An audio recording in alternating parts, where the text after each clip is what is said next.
Skyfall is a frustrating movie, and it's a particularly difficult one for me to rank because precisely one half of me loves it while the other half fucking hates it. Let's get this out of the way first. I get it. It's a beautifully shot film, and the title song is terrific. But as usual, I regard those as nothing more than cherries on top next to a solid story. I'm on the record numerous times saying I would rather have me a cake that tastes great even if it looks like crap. A cake that looks great but tastes bland is just plain pointless in my book, because substance should always trump glamour. Both is ideal. Look at the top of our list. GoldenEye is a cake that tastes great and looks great too. Speaking of GoldenEye, the guys who wrote The World Is Not Enough are back to once again give Bond a shoulder injury that hardly has any bearing on the plot while they try their best to remake GoldenEye. The story of an older, and according to other characters in the film, washed-up James Bond who faces his equal but opposite, his shadow, an ex-00 agent named Silva who, just like Alec Trevelyan, heads up his own criminal enterprise taking on missions for cash instead of for king and country.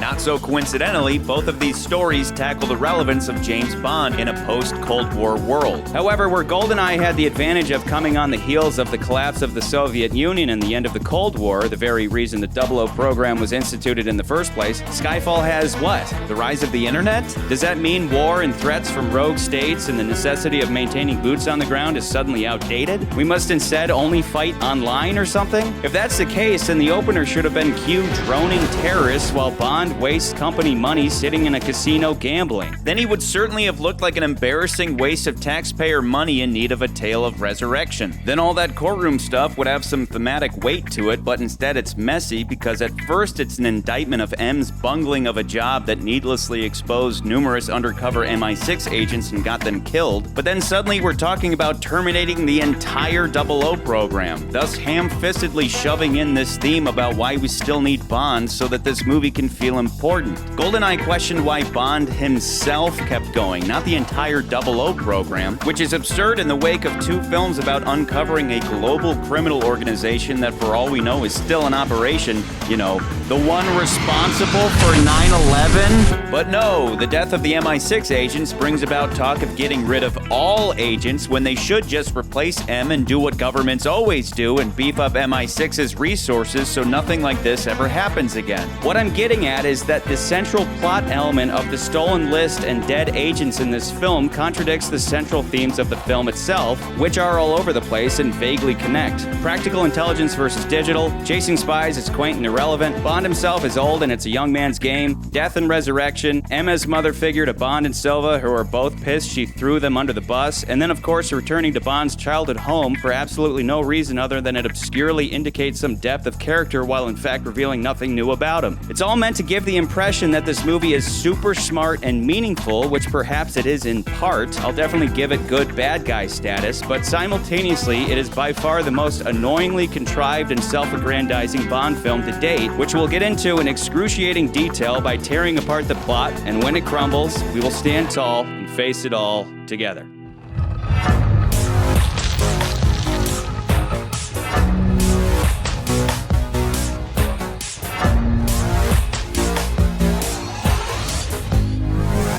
Hello, boys. Hello, Nance. Hello, McCurdy. Hello. Hola. McCurdy, fill our brains, please, with knowledge. Should I put the glasses? No, I don't need to put the glasses on. Let's just go look at some information. Well, you can look like Q. You can look Q like branch. Q. McQ branch. Do they have little tabs on the bottom so you can That would be polarize cool if them they so could you go can see your screen better? Yeah. That would be great. Yeah. That would be amazing.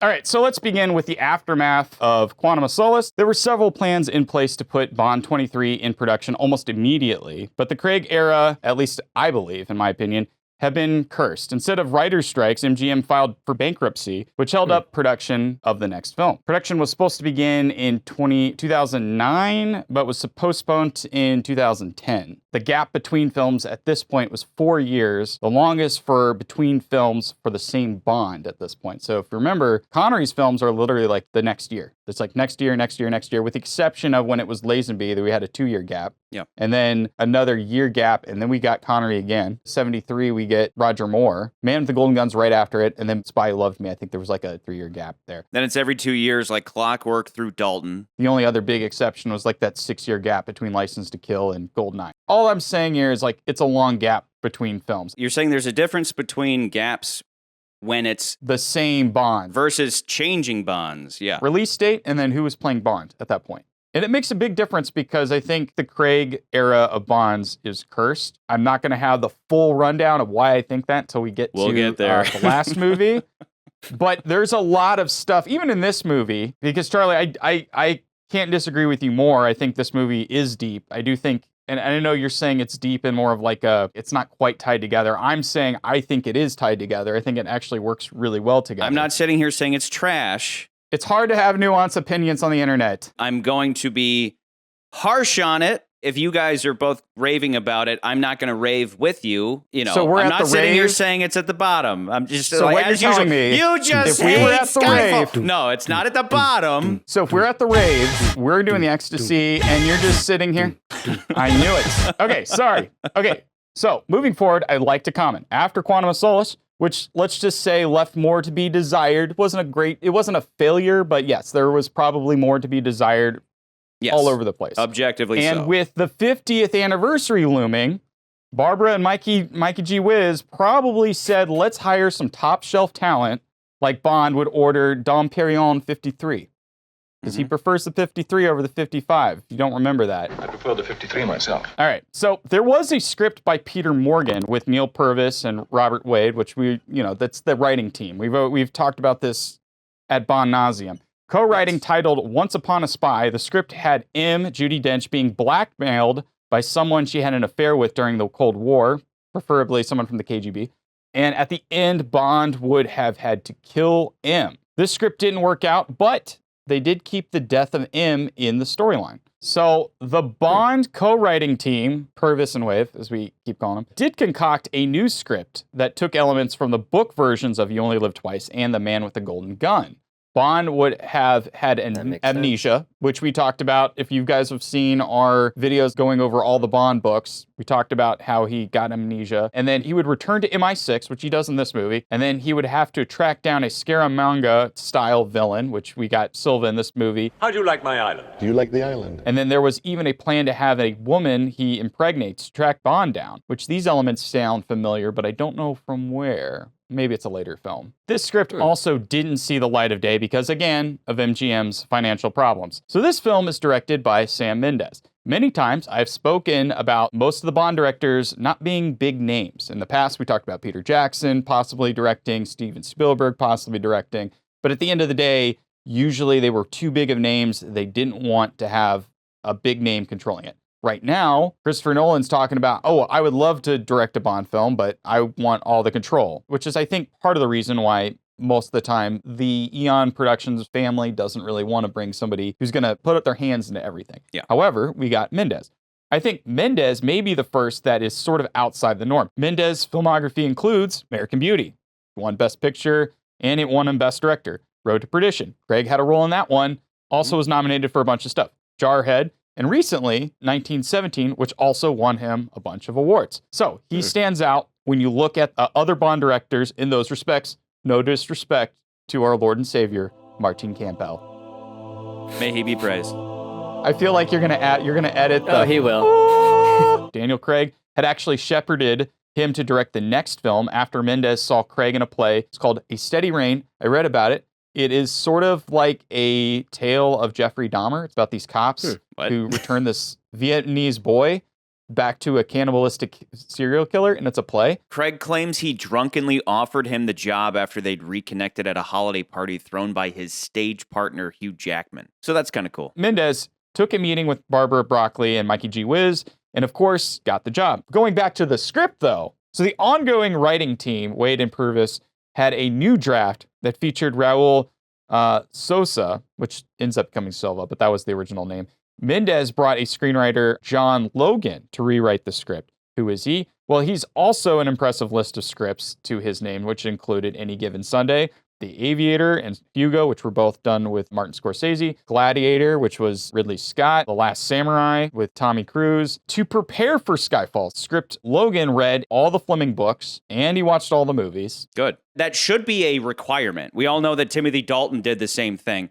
That should be a requirement. I don't know why it isn't. Maybe it is, maybe it isn't. But him doing that, immediately my rispetto goes up. Yeah. Logan states in an interview with Austin Film Festival that Fleming's Bond is depressing, vulnerable, and not a Superman. That was his takeaway after reading all the books, which I think does coincide when every time we've talked about the books, because the books and the movies became a different thing. And I think that was also what we talked about during our episode with Casino Royale, was that they were kind of going towards the book Bond, yet you've already had this baggage of doing the film version of Bond. So when you come to do a film version of the first book, it's kind of uneven because you're like, well, it's got to be the movie, but it's also got to be the book. That was our diagnosis of the problem. You're being a reboot, but you're also responding to 40, 50 years of filmmaking. Vodka martini. Shaken and stirred. Do I look like I give a damn? And in the wake of the less popular but wholly original Quantum of Solace, this movie takes that to its inevitable extreme, bringing back not just Q, I'm your new quartermaster. who was always a product of the films and isn't even in the books, as well as ushering us back into Bond walks into the office. Moneypenny's sitting at the desk, frame right, and he walks frame left through a double door into M's office. M then debriefs him. Lots to be done. Mendes and him, they played up a lot of the British elements in this film. So if you remember watching this movie, a good chunk of it takes place in Britain because they were thinking about how this James Bond is Britain's hero. America, we have Superman, right? Like other countries have other characters, but James Bond's very specific to Britain. So they really wanted to make that element very strong in this movie, and I think they do. He talks also about how, like in the past, how different villains act as far as like Goldfinger's and Dr. No. He talked about Goldfinger being sardonic and ironic. But he talks about Silva. Silva tries to destabilize Bond, but he does it in a manner that's different from all the other Bonds prior.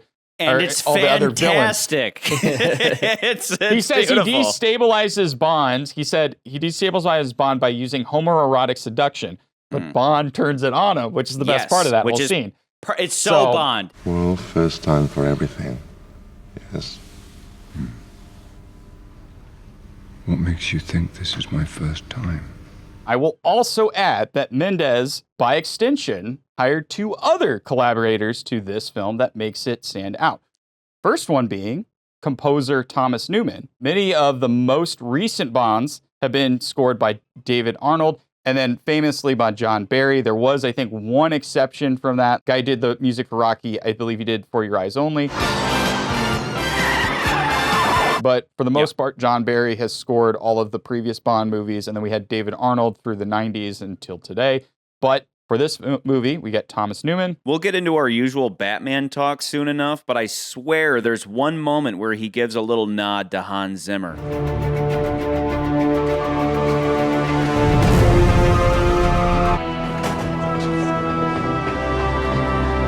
And of course, like this movie, you got to talk about Skyfall by Adele, which is probably one of the best Bond songs in the last forever.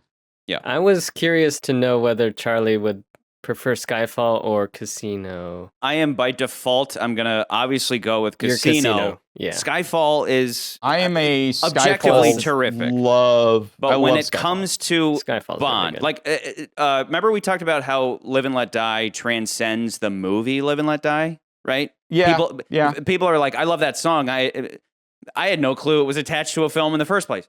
Skyfall is the same. We defined Bond song as having this particular sexiness to it. Big horns, blah, blah, blah. We talked about it Bond nauseam. I know that most people wouldn't put You Know My Name at the top, but You Know My Name is the #1 song so far as Bond's character is concerned. Skyfall is about this movie in particular, and then beyond that, it's just an incredible song. It's just like a powerhouse of a song that, like I said, transcends the film itself. It is an earworm. Yes.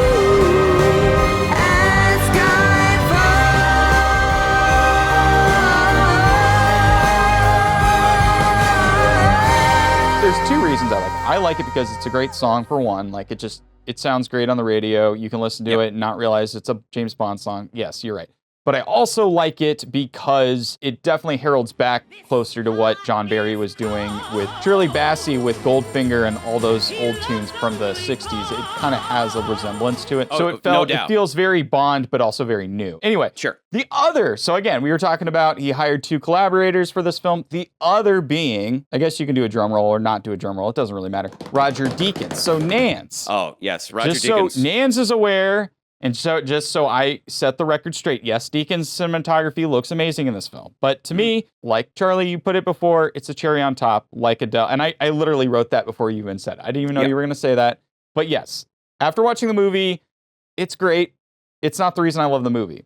We have been very great. consistent on that point. Like, cinematography is a bonus. It's a cherry on top. Right. You could shoot a fucking Bond movie with a cell phone, and if the story's great, I'm going to like it more than anything with the best cinematography. But Roger Deakins is a legend. He's shot all your favorite movies. It's been Roger Deakins. So Deakins is like one of the celebrity director of photography. Like Spielberg and Kubrick are synonymous with director. He's been kind of the celebrity DP. It's more than just being the camera operator, which most DPs aren't the camera operator. He's one of the exceptions where he does both. But it's also meaning that you're talking with the gaffer and the grip and setting up where the lights are going to go and how the image is going to look. So the director might say, we're going to look a shot at Charlie, but the DB's like, how are we going to light that shot? How is it going to look? And it's not just there we go. I think it was Licensed to Kill, and I talked about how that movie kind of looks like garbage, and it was really because it kind of has this telenovela. It's dirty. It looks kind of yucky. It's because most of that lighting doesn't look quite natural.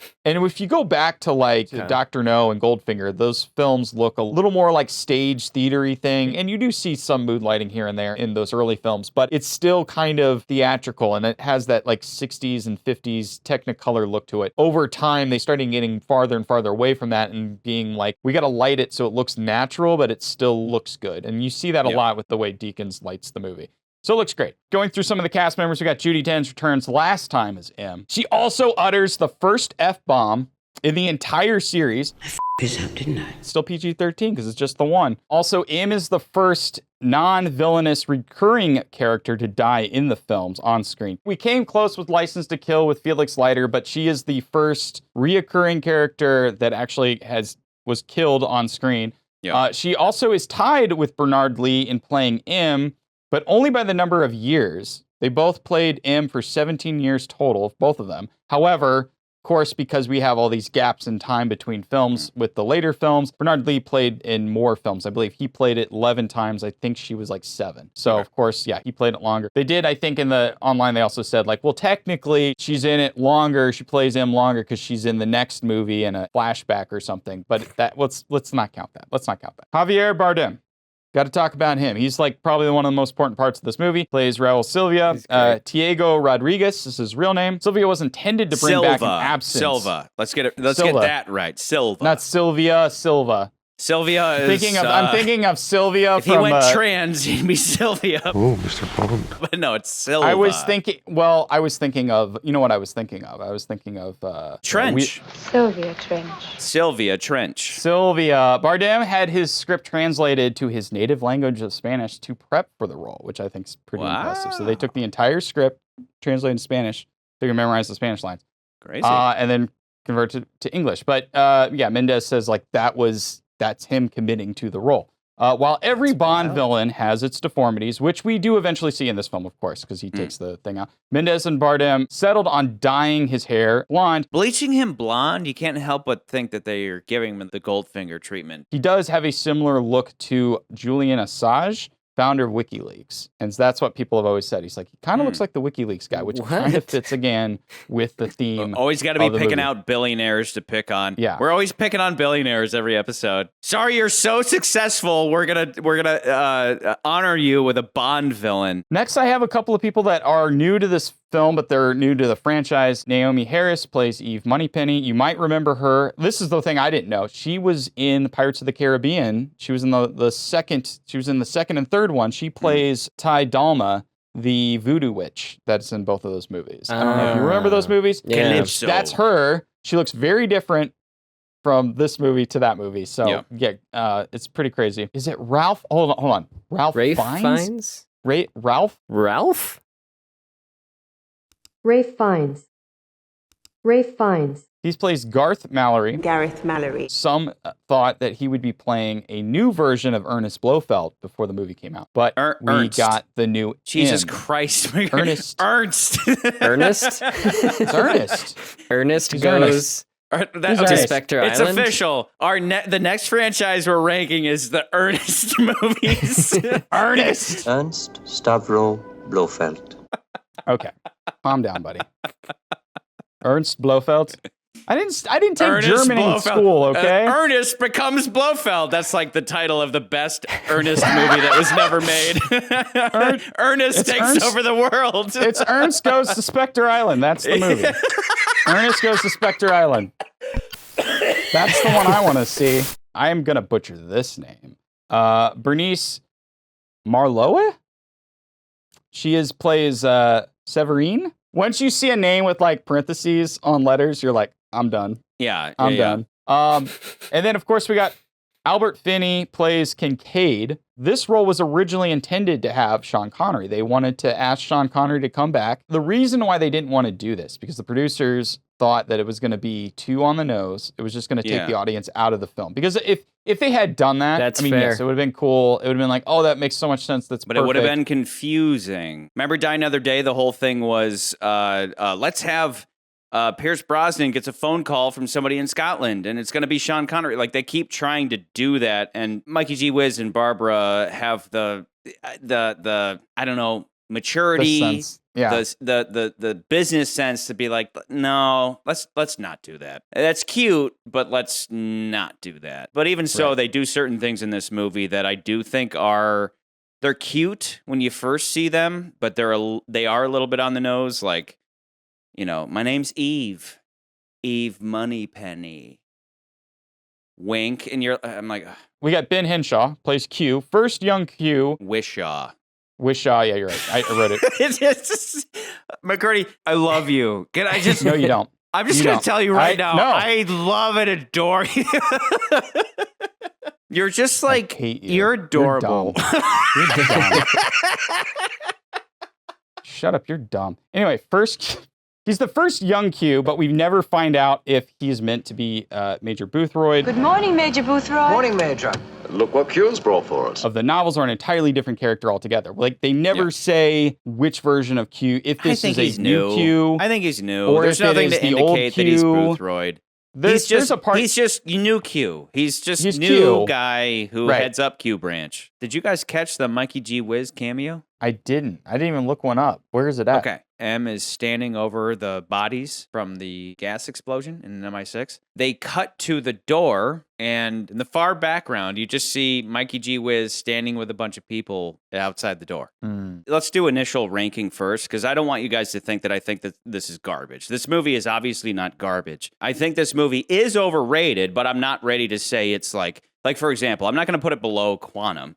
I do think, though, that the more times that I watch Quantum, I like it more and more. And the more times I watch Skyfall, I like it less and less. Let me read the list real quick, just so we all know where we're at. GoldenEye, Casino Royale, Goldfinger, From Russia with Love, License to Kill, The Spy Who Loved Me, The Man with the Golden Gun, Dr. No, The World Is Not Enough, A View to a Kill, For Your Eyes Only, On Her Majesty's Secret Service, Quantum of Solace, Thunderball, Tomorrow Never Dies, Octopussy, The Living Daylights, Live and Let Die, Moonraker, Diamonds Are Forever, Die Another Day, You Only Live Twice.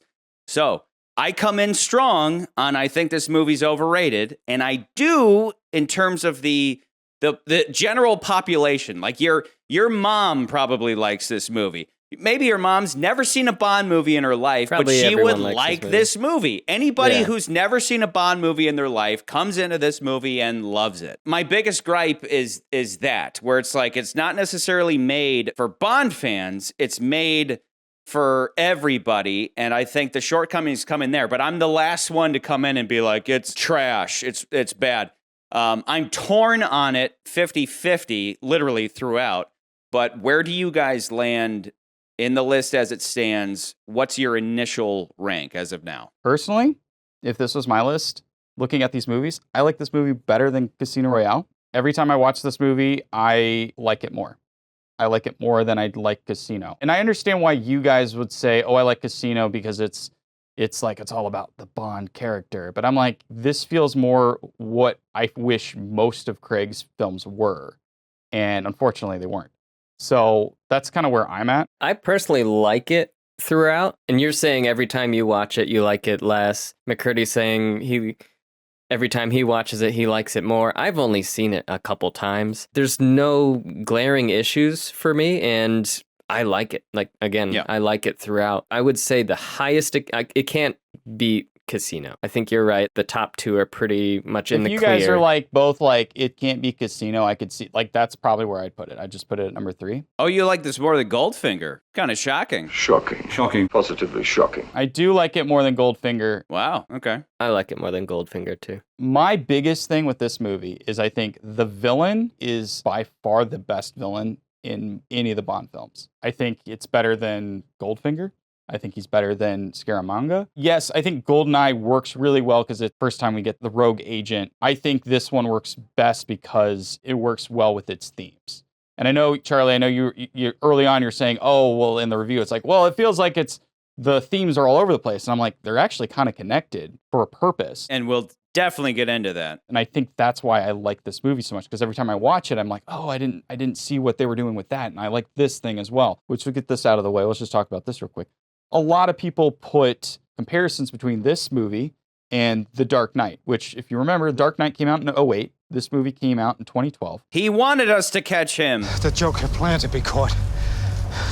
He wanted me to lock him up in the MCU. Bond, this isn't an escape. This was years in the planning. He wanted us to capture him. He wanted us to access his computer. It was all planned. It's really that specific thing where it's like the Joker gets caught and then it was actually part of his plan the whole time. But you do see that trope in a lot of other movies that came out roughly around the same time. So I'm like, yes, there's that element. But then after I watched the movie, I was like, no, actually, all of this makes sense to me. I'm like, no, that makes sense. That makes sense. Because I was looking for where would this not make sense? You're looking back and saying, oh, none of it makes sense. But I'm like, No. I'm not. No. I'm not saying. Again, I'm not saying this movie's. Don't hit me with. I didn't say that. You just hate Goldfinger. I didn't say that. It's hard to have nuanced opinions on the internet. I'm saying it's like from moment to moment, there's things that I'm like, that's excellent. And then I'm like, I fucking hate what just happened. Like and Right. that's why it's difficult. Whereas something like Quantum for me, it's flawed, but I don't have moments of I hate what I just saw. And then I'm like, I love that. So that's where, for me, my range is probably going to be pretty wide. The range is inevitably going to be in the top half. Like base, it's going to be at the top half because I see the merits of the movie. Last thing I'd say is it's the bottom, My range is below Casino at 3, above Dr. No at 7. That's my range. That's fair. Gotcha. That's a very My fair range is a little bit more narrow because I look at License to Kill, The Spy Who Loved Me, The Man Who Gold. I look at those movies and I'm like, I would probably say like reasoning. Your bottom gets closer to From Russia. Yeah, my bottom is right under From Russia with Love. Yeah. Which I also think's fair because again, From Russia with Love and Goldfinger, they're classics. A lot of things are built on those two movies alone. So it's like that's kind of where I'm at. I'm happier moving the bottom up than the top down, if that makes sense. No, I know because you like Casino. I really agree with McCurdy's range as well. Yeah. I'm like in that range. I'm curious to hear because Charlie's saying like I hate that when he's watching the movie. I'm curious to hear what that is. I can't think of anything minus I hadn't even thought of it until Charlie's opener. They throw in like we're gonna reveal undercover people. That whole thing like almost has nothing to do with the main plot and it's almost like throwaway. Yeah. The whole idea is that because Silva's dead, we don't need to deal with the list anymore. Even though, if anybody knows how YouTube works, when M is looking at the YouTube video of the first 5 names being released, there's a whole list on the side that shows that they've all been uploaded. So even if they don't come out automatically, they're still uploaded and ready for some henchman to release them, regardless of Silva being dead. Yeah. So yes, that's a nitpick, but all the same, like the list just goes away. YouTuber like after he dies, nobody cares. All these other agents are gonna die. Who cares? Because the movie's over. I feel like it increases the stakes generally for like the world that they inhabit, but for the movie, it has it's so like much nothing to do with the story, man. The shoulder and the list. I don't know. By the end of the movie, the shoulder and the list just go away. And it's like I feel like the shoulder's there pretty much the whole time. The shoulder serves a purpose and then it goes away, which is. But it's at least half the movie. It's literally the same thing that happens in Twine. It's just like Shoulder is there for a bit, and then it's just like, let's forget about Twine that. is way worse. Oh, it's way worse, but it's how funny that the same screenwriters were like, let's give Bond a shoulder injury. And it's like, remember you did that last time and you didn't do anything with it? And it's like, yeah, this time we'll do something with it. But then he actually does something. They do something with it. It barely pushes the plot forward, and then it's totally forgotten. It's never hugely Disagree. consequential, but it is there. It's always a reference. My range, though. Do you want my range? Yeah. So we can move on? Yeah, your range is going to be this wide thing. My bottom would be below Twine, The World Is Not Enough, possibly below A View to a Kill. That's the lowest that I would put it. I think the highest I would put it would probably mess with this. This brings into question the your love of Golden Gun. Well, the not just that, but the whole thing of Dr. No being that threshold of Dr. No's simple perfection is the reason where it is. And then the movies above it, they might have certain flaws, but their flaws are easily forgotten because they transcend the simple perfection of Dr. No. Whereas everything below it has enough imperfection to not mess with the simple perfection of Dr. No. So my highest is definitely nowhere near number 3. My highest would be above or below The Man with the Golden Gun. As I said in my intro, Silva is definitively a good bad guy. The way he's utilized, I think, is questionable. We'll get into his scheme. We'll get into how it's like he's been planning this for years, but his scheme is like borderline bullshit at times. Like this weird thing he has a difficulty executing his mission because it's like, M's my mom, I can't kill her, but I hate her, but I want to kill her, but I can't. You know, like that stuff is sometimes kind of weird. Free both of us. With the same bullet. Do it. That would be my range, possibly below A View to a Kill, which would kick it out of the top 10. But we're all arguing that it's like top 10, like top tier material. I think it's better than The Man with the Golden Gun by a long shot. I think it delivers on the things that Man with the Golden Gun I don't think deliver on. I'm not surprised, but I also agree with you in part. I think it does better than The Man with the Golden Gun. The Spy Who Loved Me. The meaningful stuff is heavy-handed and vague and scattered, but the Bond stuff is on point. Gun. Shot. Agent. Provocateur. Woman. Provocatrix. Heart. Target. Bird. Sky. M. Bitch. Sunlight. Swim. Moonlight. Dance. Murder. Employment. Country. England. Well, Charlie wants to go into, you want to go into like specifics. And like, this is where I'm going to have a problem because I feel like you are going to be wanting to harp on plot things where you're not feeling it, Charlie. You don't think about it. Just feel it. Just feel it. Just feel it. He can't just feel it if he... Did you watch this movie like... Charlie. 3 to 5 times somewhere in there in preparation? I probably watched it 6 times. I think I watched it 6 times in preparation. Yeah, so feel it. You can't just feel it if you're watching it 6 times. Yeah, he's not feeling it. Okay, guys, there are movies I've watched regularly for decades, and I still feel it every time. For England, James? No. For me. However, stories aren't just about feeling it because storytelling requires both emotion and logic. We need to be able to follow a movie logically if it is going to pay off emotionally. In the same way that sex is better with a little foreplay. A movie that's purely emotional with no logic would just be images of sad things like dead puppies and crying babies, devoid of any logical framework. Likewise, if movies were all logic and no emotion, then they'd basically just be like a documentary with no editing or acting or musical score whatsoever. Logic and emotion manifest in filmmaking as plot and story, 2 sides of the same coin. This movie is heavily tipped towards the emotional at the expense of the logical. When they are out of balance, the movie gets messy. Quantum is a mess. OHMSS is a mess. For Your Eyes Only is messy. A View to a Kill is not. It's just goofy at times. I could put it above For Bad Guy's Sake alone, though. Calls into question some of the Golden Gun logic of really good bad guy, but the plot is ridiculously contrived. For me, it messes with The Man with the Golden Gun, and I could entertain putting it a little bit higher or whatever. But that's where I'm at as of now. Okay. I'm not kidding. I watched this movie and I'm like, I love that. And then it goes, a minute later, I'm like, I hate that. And then a minute later, I'm like, I love that. I hated I never any felt of it. that at all. I feel like you're the only one here that feels that way. I don't hate the movie overall. What I'm saying is it's like detail. Love it. I love that thing. And then 30 seconds later, I'm like, I hate that. What just happened? I hate it. But I never hate the whole movie. Like, it's obviously a good movie. But I'm going to be, if I got to be the villain of this episode, I got to be the villain of this episode. But you will be. I have always seen this movie as, just as much as Quantum, I think, is criminally underrated. I think this movie is geared towards mass appeal and therefore is overrated without it being like a core Bond movie. It's got Bond elements, but I think it's more to play to people who aren't Bond fans. And that's my biggest gripe with it. I disagree with most of that. Most because after I looked through the analysis of the film, I was like, oh, yeah, like there's a lot of stuff that really connects here. And that's why I think it's a much better film than you're griping about. Because it sounds like it sounds like to me your overall gripe is you don't agree with digital versus analog.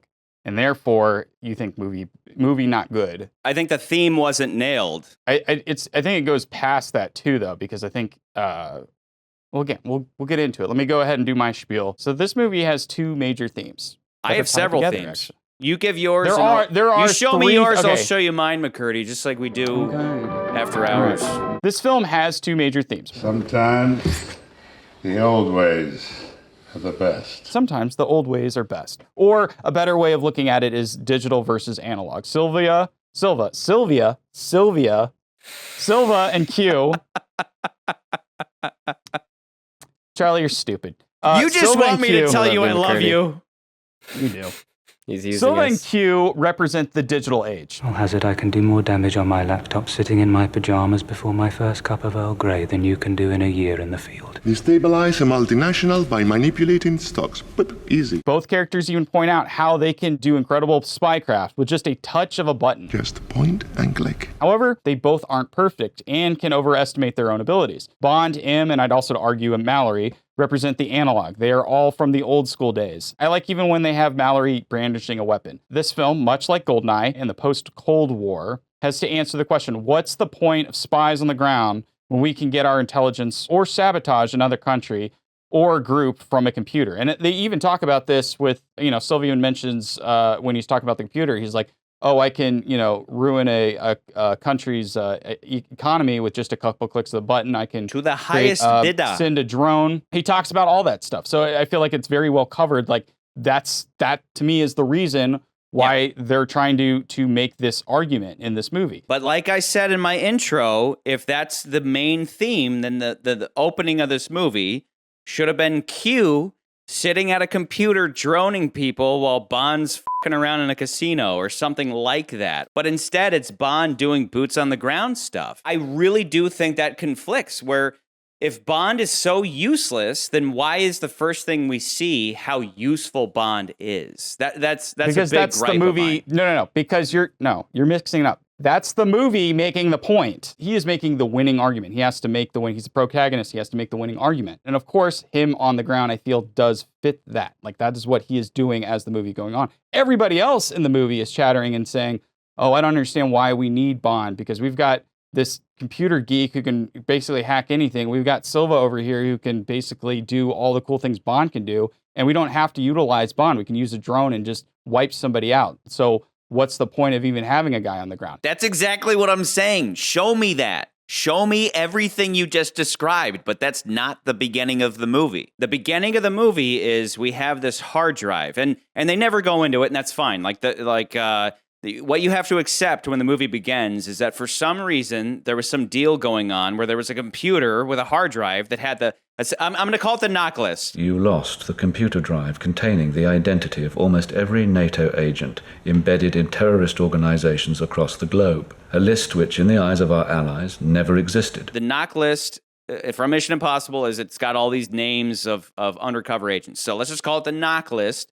So for some reason, there's a deal going on where the knock list was on a computer. It's never explained why it's there or why they would ever have this list. It's a MacGuffin. The knock list was on this computer hard drive, and the deal went bad. And Ronson's about to die, and we got to get after Patrice because he's got the list. But that's the thing, is that, like, you're automatically showing that there wasn't something digital happening in the beginning.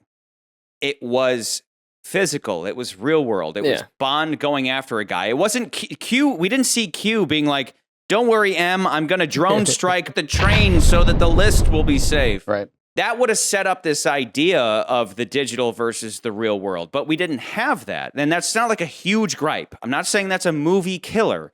What I'm saying is if your theme is we no longer need boots on the ground, then the opener doesn't really showcase that. It kind of showcases why you should have more boots on the ground. Charlie, you're right. It doesn't necessarily open up that aspect of the movie, but it does set up motions of things in the plot that go towards that. But I think there's a stronger theme throughout this movie it's not the old ways die, it's not the digital analog thing. The other theme, I believe, is resurrection, which Bond even says explicitly in this film at one point in time. He says, Well, everybody needs a hobby. So what's yours? Resurrection. Yet, how does this all tie into the film? Well, it's obvious that at the beginning of the film, we see Bond get shot and die. And part of my own belief in headcanon is that he died in this movie, and then the next two films are just in his head. But that's something I thought about after I watched this movie. I was like, what if he died? What if he actually died?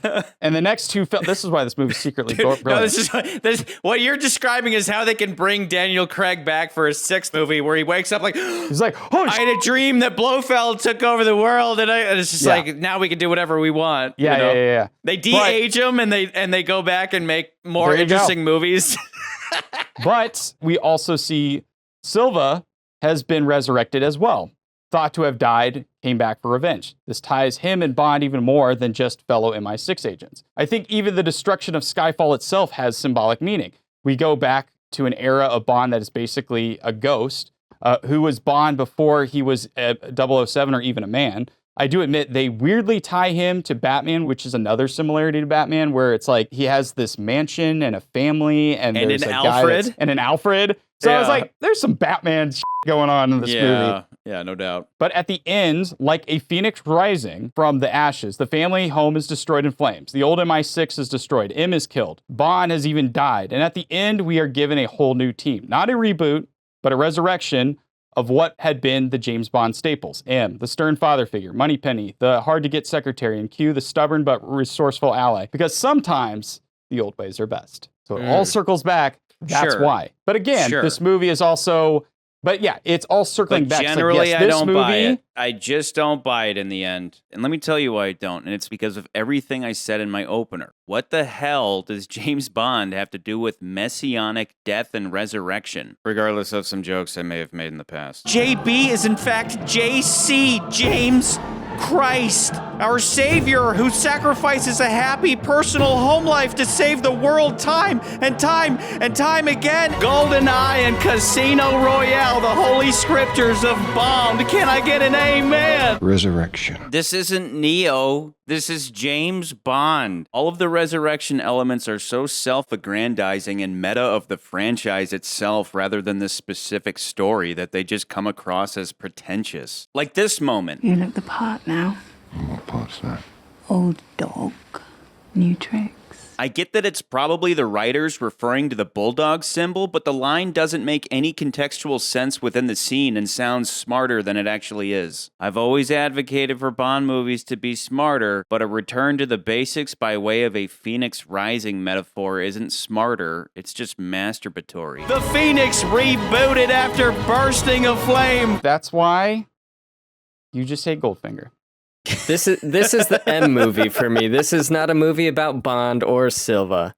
It's about how M has to be ruthless, just like Bond has to be ruthless. Right. She tells Bond, leave that guy, and he dies. She tells Moneypenny, pull the trigger, and gets Bond shot. She's in command. She calls the shots. Having to be ruthless like this is going to ruffle some feathers, and ruffles Silva's feathers. So Bond and Silva's backstories are nicely tied. They both were part of missions where M made a tough call, and they lost their lives because of it, yet both survived. The biggest difference is Bond has his sense of duty to his country, the mission. We've always talked about this. Charlie's brought it up numerous times. Bond is always about the mission. He's always about his country. Country, England. Silva, on the other hand, has always been out for himself and his ego ever since the beginning. I think this also kind of explains some of the weird things towards the end of the movie, because I do think some people would be like, well, why does he have to go and kill M? He does it because it's his own ego. He has to show everybody that he's doing this. There is also, of course, there's the mother-son component of this film, which is very obvious when you watch the movie. Look upon your work, mother. Silva's motivations isn't just to kill M, but to eviscerate her by destroying her reputation and getting the credit for it. This is where I feel like the knock list comes back into play, because what you realize is that the knock list motivates the government to be like, well, wait a minute, you guys are mismanaging this MI6 thing. Why are we even doing this now? Because we have another part of the government that's basically saying, like, we don't need this MI6 thing. This is like old school spy stuff. We need like the new age. So like back when Charlie was talking about the man with the golden gun and saying, oh, the man with the golden gun, he's ruining Bond's reputation. I don't see that in that movie. I do see it in this movie. No, he's not ruining it. He's challenging it. The death of 007. Mano a mano. A duel between titans. My golden gun against your Walther PPK. He's challenging it first and foremost. Whereas I get what you're saying, where he's trying to ruin M's reputation, and we see that because she literally goes on trial. I find it rather difficult to overlook the monumental security breaches and dead operatives for which you are almost single-handedly responsible. He's trying to discredit her entirely, but Scaramanga was like, everybody says you're the best. I'm going to come after you, and if I can kill you, then I'm the best. I think there's a that difference this there. story is more interesting than that one. And I agree, but specifically because of the one theme that I think they do nail. That, of course, being Emma's mother figure to Bond and Silva, who are both pissed she threw them under the bus. I love his story and his overall motivation and his constant references to M as mother, because it makes him and Bond the archetypal feuding brothers, the light side and the dark side, with M in the middle, Cain and Abel and all that. But M kind of sounds like an asshole. Bond has a history of operating beyond his brief. Would she ever give him up, right? So she says at one point, he was a brilliant agent, but he started operating beyond his brief, hacking the Chinese. The handover was coming up and they were onto him, so I gave him up. But we all know that Bond has done that a lot. Oh, all the time, like every movie. Every movie. And yet with this, it's like Silva did the same thing. And it was like, yeah, I sold him out because I got some other agents and everything worked out fine. And I'm sitting there and I hear that from M and I'm like, you deserve everything coming your way. Like if this was Bond, and thematically that's the point. But at the same time, it's like, yeah, here's what I think. That's kind of think bullshit. When they're talking about, so when if you remember in any other of the previous films, I think anytime he's operated outside of that, at the end of the day, she knows he's going to complete the mission. You knew I wouldn't let this drop, didn't you? Well, I knew you were you. And he's going to do it for the duty, right? I'm motivated by my duty. But I think it's implied that Silva's doing these things for his own self-gain, not because he is doing it for like a he mission. wouldn't have handed over the implied. briefcase of $4 million at the casino. Put it all on red. I think that's does. I think that's the implied differentiation. But I also think that, like, again, I think Bond, the one thing one of the really things I do like is how, like, Bond and M, there's this undercurrent idea that they're like still, but like, again, like you've always talked about, they're always about the mission. Mission comes first, country comes first. Like they are under country, right? And so I always felt like that was their, even if she sounds like she's being a bitch at that point, I think she and him both are under the same experience. I think that's also why Silva's like keeps trying to chide him into being like, she sold you out. She had you shot. Like, don't you hate her? And I think he is like, no, because I knew there's a purpose behind that. There was a reason behind that. Yeah. But with Silva, on the other hand, it's like he just sees the act, but he doesn't see the meaning behind the act or why you would do that. We get enough of his character to kind of see, oh, you just, you don't care about anybody else. You care about yourself. But at the end of the day, M caused all of this because maybe Silva would have continued to be loyal to country, but because of what she did by selling him out, she turned him into an Alec, straight up. And so that's true. But that's if he doesn't have that understand, if he's not willing to understand what his oath is, then I feel like it's just as equally his fault. You know the rules of the game. You've been playing it long enough. Does that make sense? So, like, because he was supposed to, because I think if you're an MI6 agent, there's probably some kind of oath, right, that you're supposed to take, where you're like, it's kind of like the Mission Impossible. It's like, you're under the understanding that like if you're found out, we're going to disavow you, or if push comes to shove, country's going to come before you. James Bond understands that. I think Silva never did. But look at the difference between this and Die Another Day, where Die Another Day was like, you were on a mission and you were found out, because he was betrayed or whatever, but he was found out, he was imprisoned, and then they had to trade him and all that. But with Silva, it's like, you went beyond your scope a little bit. You kind of, you pulled a License to Kill moment. So I sold you out so I could get a bunch of other agents and like, yay. And so I hear that and I just go, yeah, M, you deserve everything coming your way. Like if you sold out Bond, we would all be on board for Bond to come back and get some fucking revenge because you fucked him over. So in that sense, I'm like, I understand Silva's cause at that point, and right. I think that rings true for the themes. Right. So that's hence my being torn on this movie through and through. As I said in the intro, moment to moment, it's not like there are big segments that I can't stand. It's just like, I love that. A second later, I hate that. A second later, I love that. A second later, I hate that. That's why my range is so wide, but I realize that this movie is better than it is worse. But fellas, let's go through the whole goddamn thing and let's have it out. So I'm going to give you something I love or something I hate, and give me your honest opinion, and we'll just go through it. So I hate that they don't open with the gun barrel. They saved it for the end of Quantum, and that made sense. But now we're just putting it at the end again for no reason other than Sam Mendes also wants to be different, like the two filmmakers that came before him. I think you're wrong. I don't even remember the gun barrel. When does it happen? The gun barrel's at the end again. This movie could have opened up with the gun barrel because the last two movies established, like, we're done. Like, Bond's Bond now. Let's just open up the third movie with the gun barrel. But they don't. They save it for the end again. And I think that's just more pretentious shit. I don't think it's pretentious. I think it goes again with because again, I think the first two Bonds in the Craig series, we get into Quantum, it doesn't quite feel like Bond just yet. We get to Skyfall, they bring back all the elements that made Bond feel like Bond. Like when we talked about with GoldenEye, then they should have opened it with the fucking gun barrel. That's my point. Open it with the gun barrel. No, you end it with the gun barrel because that is when all the pieces fall into place. When Bond walks into the door and you see M for the first time and it's Mallory instead of Judi Dench M, and he's in the old office. That's why you do that. I guess, but that conflicts with this idea of Bond being old. The whole thing, there's a theme about this being old Bond. We're to assume that Bond has been through tons of adventures by Skyfall comes around. Skyfall is like, you're old now. We're both played out. You know the rules of the game. You've been playing it long enough. Maybe too long. Why not stay dead? It's a young man's game. Old dog. We're to assume that between Quantum and Skyfall, he's had all kinds of adventures in the whatever 6-year period or whatever. I think when you're looking at because again, we've watched all these movies. We've watched all 23 up to this point, probably other 2 movies. We've watched all the movies at this point, but I feel like James Bond works better when he has his allies with him. Again, that's also why I like that it ends with the gun barrel. Now, I believe the next movie they start off with it because I do feel like all the pieces are in place. Now this is Bond.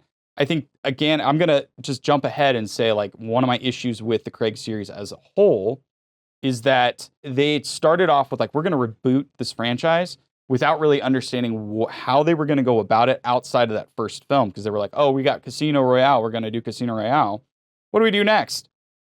A story that continues Casino Royale. And then what do you got? This version of Goldfinger? Okay. I don't know. John Logan, what do you got? What do you got? And then when we get to the next 2 movies, I think it gets worse. I think I'll have a lot more to say about the next 2 movies. But I do feel like this movie was at least Sam Mendes, because I think even when I read all this stuff about the movies and John Logan and all the stuff they're talking about, I think the intention really lands on, okay, we're not exactly there yet. You guys think we are. He's like, this is Bond, but this is not the Bond. And I know, Charlie, I understand where you're coming from, where it's like, this feels like it's a movie for casual fans and not real fans, but I would argue the opposite. I feel like they wanted to gear this back to like what Bond was. So it's like you're starting at a place where it's like, how does he become James Bond? How does he get over his first mission? Now we're at a point where he's like, he's kind of there yet, but he's not there yet. And now we actually have his full team, and this is like the James Bond that we're used to. This is the status quo. We're back to that. And so that's why I feel like that end point makes a lot of sense. But it's the third movie. I care more about Bond's character being established and then bringing about the gun barrel rather than worrying about bringing in Moneypenny, Q, and even M. outside of all that explanation, I think it's a nitpick. What's the next thing? Oh, dude, my list is going to be nitpicks. There are going to be nitpicks in my list, but that's what I mean. It's like down to the nitty gritty about I love some shit and I hate some shit. So let's move on to the next one because I think you'll both agree. I love that we establish right away that agents are expendable by letting Ronson die. I'm stabilizing Ronson. We don't have the time. I have to stop the bleeding. Leave him. I think that's terrific. Yeah, and that sets great. up the Silva stuff. Yeah, exactly. It's beautiful. That stuff's good. Should Bond have been less worried about him? Nah, every Bond has had his moment of showing compassion for fellow agents, so I think that's all good. If anything, it's thematic, though. Like, maybe Bond could have been like, F*** him, but the point was, as McCurdy said, the point was that M tells him to F*** him. Yeah. So I've said in the past, whether it be Tracy or whomever, Bond should always drive the car. You don't mind if I drive, do you? Bond should always insist on driving the car, and every time he does it, it's very much in Bond's character to drive the car. And for the record, being driven, being chauffeured, and driving the car, two different things. But with this, I love that he gets in the car with who later we find out to be Moneypenny, and he grabs the wheel and rams Patrice.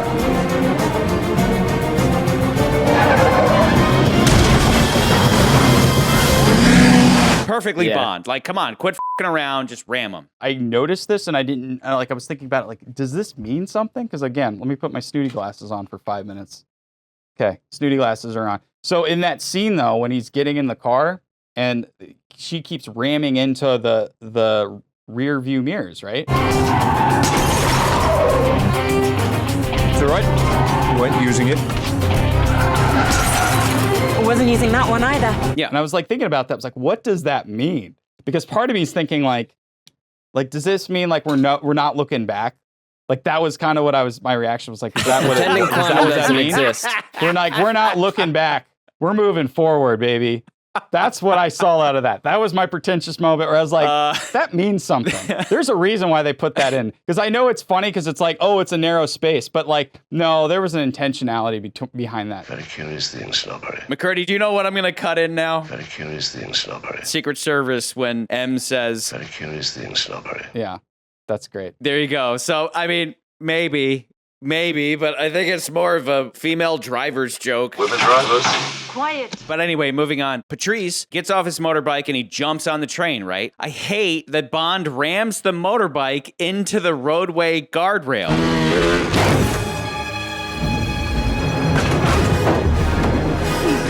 Yeah. It hardly makes sense and wasn't clever at all and almost killed him because he almost fell off the train versus just jumping over the rail like a normal person would. Like a normal person. There wasn't a ramp there. There wasn't something that like launched him off the overpass onto the train. He just rammed the f***ing bike into the wall and tosses himself and then almost falls off. And I'm sitting there being like, why did you do that, Bond? Stuck out as weird to me too, but it worked. So hey, yeah. In the end, the script said it works anyway. And guys, like for reference, like McCurdy, you're right. Nitpicks. Like these are they're gonna be nitpicks, and if you want to call them out as nitpicks, please do. But I'm just literally from moment to moment, I'm like, I love that, I hate that, I love that, I hate that.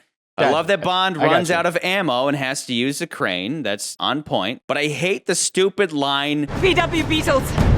I think. I even wrote that down. Like, why does she say V-dubs? The first time I ever heard that, I was like, wait, what? Like it's one thing to say VW Beetles. It's another thing to say I think. It's the nitpick of all nitpicks, but I don't know why she says I think. It's always bugged me. And if I was editing she's responding to M, right? Yeah, M goes, what was that? And she goes, VW Beetles, I think. Wouldn't it be better if I was the editor? She says, what was that? And the better response would be, it's rather complicated, but Bond is still in pursuit, which she says like 30 seconds later. What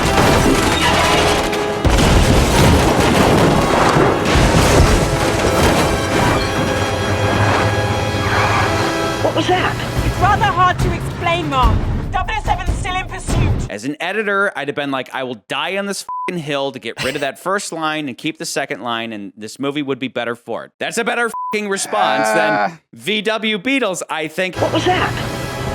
VW Beatles, I think. Why does she say I think? Isn't it painfully obvious what they are? They're one of the most iconic cars ever made. Like, the I think line is it's stupid. I do think it's a nitpick. The cynical brain is like, we need to point out that they're VWs. It's like, why would you be transporting 4 old Wait, Beatles? is she... Guys, a third of this movie's budget was all product placement. And I wish I had my Nothing 7-Up new. can from when we did Moonraker, because, like, yeah. Nothing new to Bond. Rolex.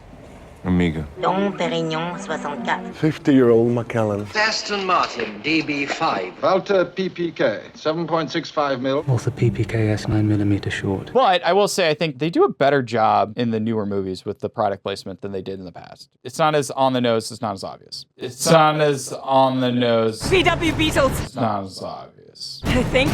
Again, call out nitpicks as you will. I'm going to nitpick the out of this movie. Okay. This is a nitpick. Obviously, I love Bond pulling a Bond move, jumping from crane to train. Beautiful. Perfection. We all love it. All the way up to adjusting his cufflinks and like, beautiful, beautiful. Guys, remember we talked about The World Is Not Enough and like how Brosnan, when he went underwater, he added that little like him adjusting his I think that's Super like Bond. kind of in the same realm. I love Super that. Bond. Yeah. So, okay. I hate Moneypenny shooting Bond. I get that for the story to happen, she needs to miss and hit Bond, but why does she only fire one time?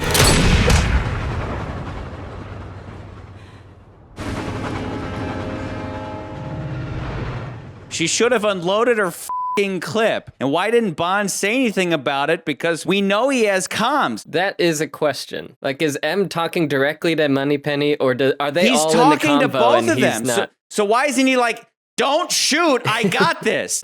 Take the bloody shot. Take the bloody shot.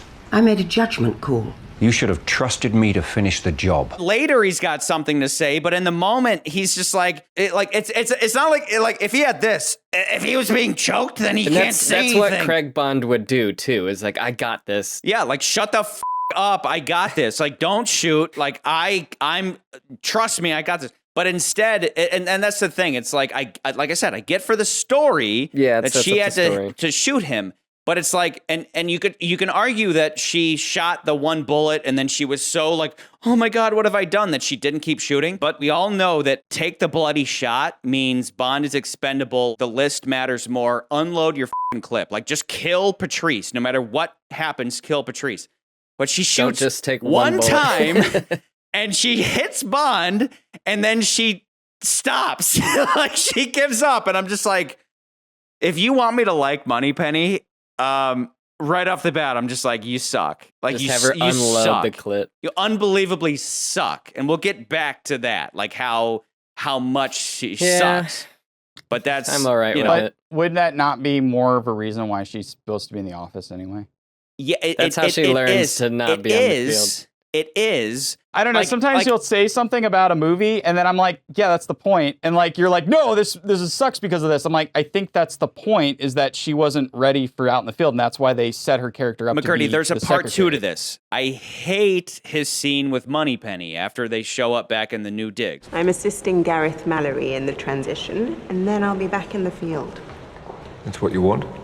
Yes, of course. The real Bond would have told her to move back home and get knocked up. You're fucking useless at your job. You fucking shot me. If it was Saunders, he would have strangled him. The actual James Bond character would be like, you are useless. In your defense, a moving target is much harder to hit. Then you better keep moving. Bitch, we're all here because of your up. Bitch. You're never going back into the field. Everybody's in the new digs. We're in this new MI6 because of you. And Bond's just like, whatever. Like, he's cracking jokes and shit. Everybody should flirting. be fucking pissed off at Eve Moneypenny. She should have been fired on the fucking spot. She is the most incompetent person. It's such a poor setup for Moneypenny. Like, on the one hand, it's cute that she ends up taking a desk job, but they shouldn't even give her a desk job. Not only did she shoot 007, but she's the reason why the fucking knock list got out into the public. She shouldn't just be put in prison. She should be publicly executed. It's all her fault. And yet Bond's like, moving target's hard to hit or whatever. I feel like that's silly because I feel like you're giving blame to a character that it's Patrice's fault that the knock list got taken in the first place, right? It's not There Eve's should have fault. been an investigation that showed that Eve Moneypenny completely f***ed up her job and shouldn't be allowed back in any capacity. Yeah, but she shot Bond and she did what she was asked of. So I She question should your like. Keep pulling that trigger, babe. That's so Keep dumb. pulling the trigger. It's a nitpick. She fired It's such a one nitpick. shot. Her orders were take the bloody shot. She hit Bond and she immediately froze. That's not a minor thing. It's a very important element of combat, not to let your emotions get the better of you. And she failed. And to be clear, my problem isn't that she failed. That's great drama. But my problem is that we never saw any personal fallout from her failure, thereby robbing this new Moneypenny of a really compelling redemption arc. Instead, the writers give her what's called a pussy pass. Because she's a hot chick, apparently she's not held to the same standards as everybody else. And then I'll be back in the field. That's what you want? Yes, of course. Even Bond had to explain himself for not shooting the sniper in the living daylights. You jeopardize the entire mission to avoid shooting a beautiful girl. Not exactly, sir. And this is exactly what I mean. She completely f***s up and nobody asks any questions. Bitch. Nobody seems to hold her accountable, Bond included, even though she's responsible for shooting him off a train into a neck-breaking swan dive, thrown off a waterfall to drown in a dark abyss, and swallowed up by a giant sinkhole. But instead, apparently a simple apology is sufficient. I'm the one who should say sorry. Instead of a really dramatic scene where she's grilled about what happened and how she f***ed up and will be riding a desk for the foreseeable future, apparently nobody cares. She should have been completely disgraced so that later she could come back and redeem herself. Nobody cares that everything that came after that failed mission is ultimately her fault. Whose fault is it that MI6 got blowed up and everybody had to move underground? Whose fault is it? It's Silva's fault. It's Silva's actions, but who could Yeah, but have that's his prevented fault. that? But who could have prevented that? And they tried to prevent it, which also leads back into the themes of why the movie's part of it. The bad guy doing bad things doesn't matter. It's the good guys fucking up their police action that matters. Remember, that's the whole point of the movie, that M fumbled this entire operation so bad that an oversight committee moves to put her out to pasture. Are we to call this civilian oversight? No, we're to call this retirement planning. There will always be bad guys out there doing bad guy stuff. That's a given. When good guys fail to do their job, that's when they end up in court. The Prime Minister continues to express public support for MI6, while the opposition has taken the position we're a bunch of antiquated bloody idiots fighting a war we don't understand and can't possibly win. And Moneypenny performed so poorly that she should have never been invited back in any capacity. Yeah, Desk job or otherwise. I don't agree. That's not a nitpick. I don't agree with that, Paul. We're all here. We're all here because you f***ed up. M should never have put her in the field. Which is true, but then even after it's she M's did fault. put her in the field, she didn't perform whatsoever. Like, she should never be brought back in any way. Yeah, M's I don't. fault. I don't agree with that. I just simply, plainly, I don't agree. Based on her performance, you would be okay with her coming back and being like, yeah, I shot Bond. Right, and then but that's not the f***ed up. same as being. But that's not being the same as a field agent, though. And we're talking about two different things. You're talking about doing desk work versus being out in the field and shooting people. Like, those are two different jobs. But she's having a whole. But those are two different she's jobs. having a whole dialogue scene with Bond where she's like, yeah, I'm thinking about going back into the field. She should be barred from the field. Full stop. Forever. Like, you're done. But she's like, no, I might go back. The real Bond, the actual Ian Fleming James Bond would be like, you are fucking useless. You fucking shot me. Don't talk to me. Get the fuck out of my face. But instead, he has this whole scene where he's like flirting with her.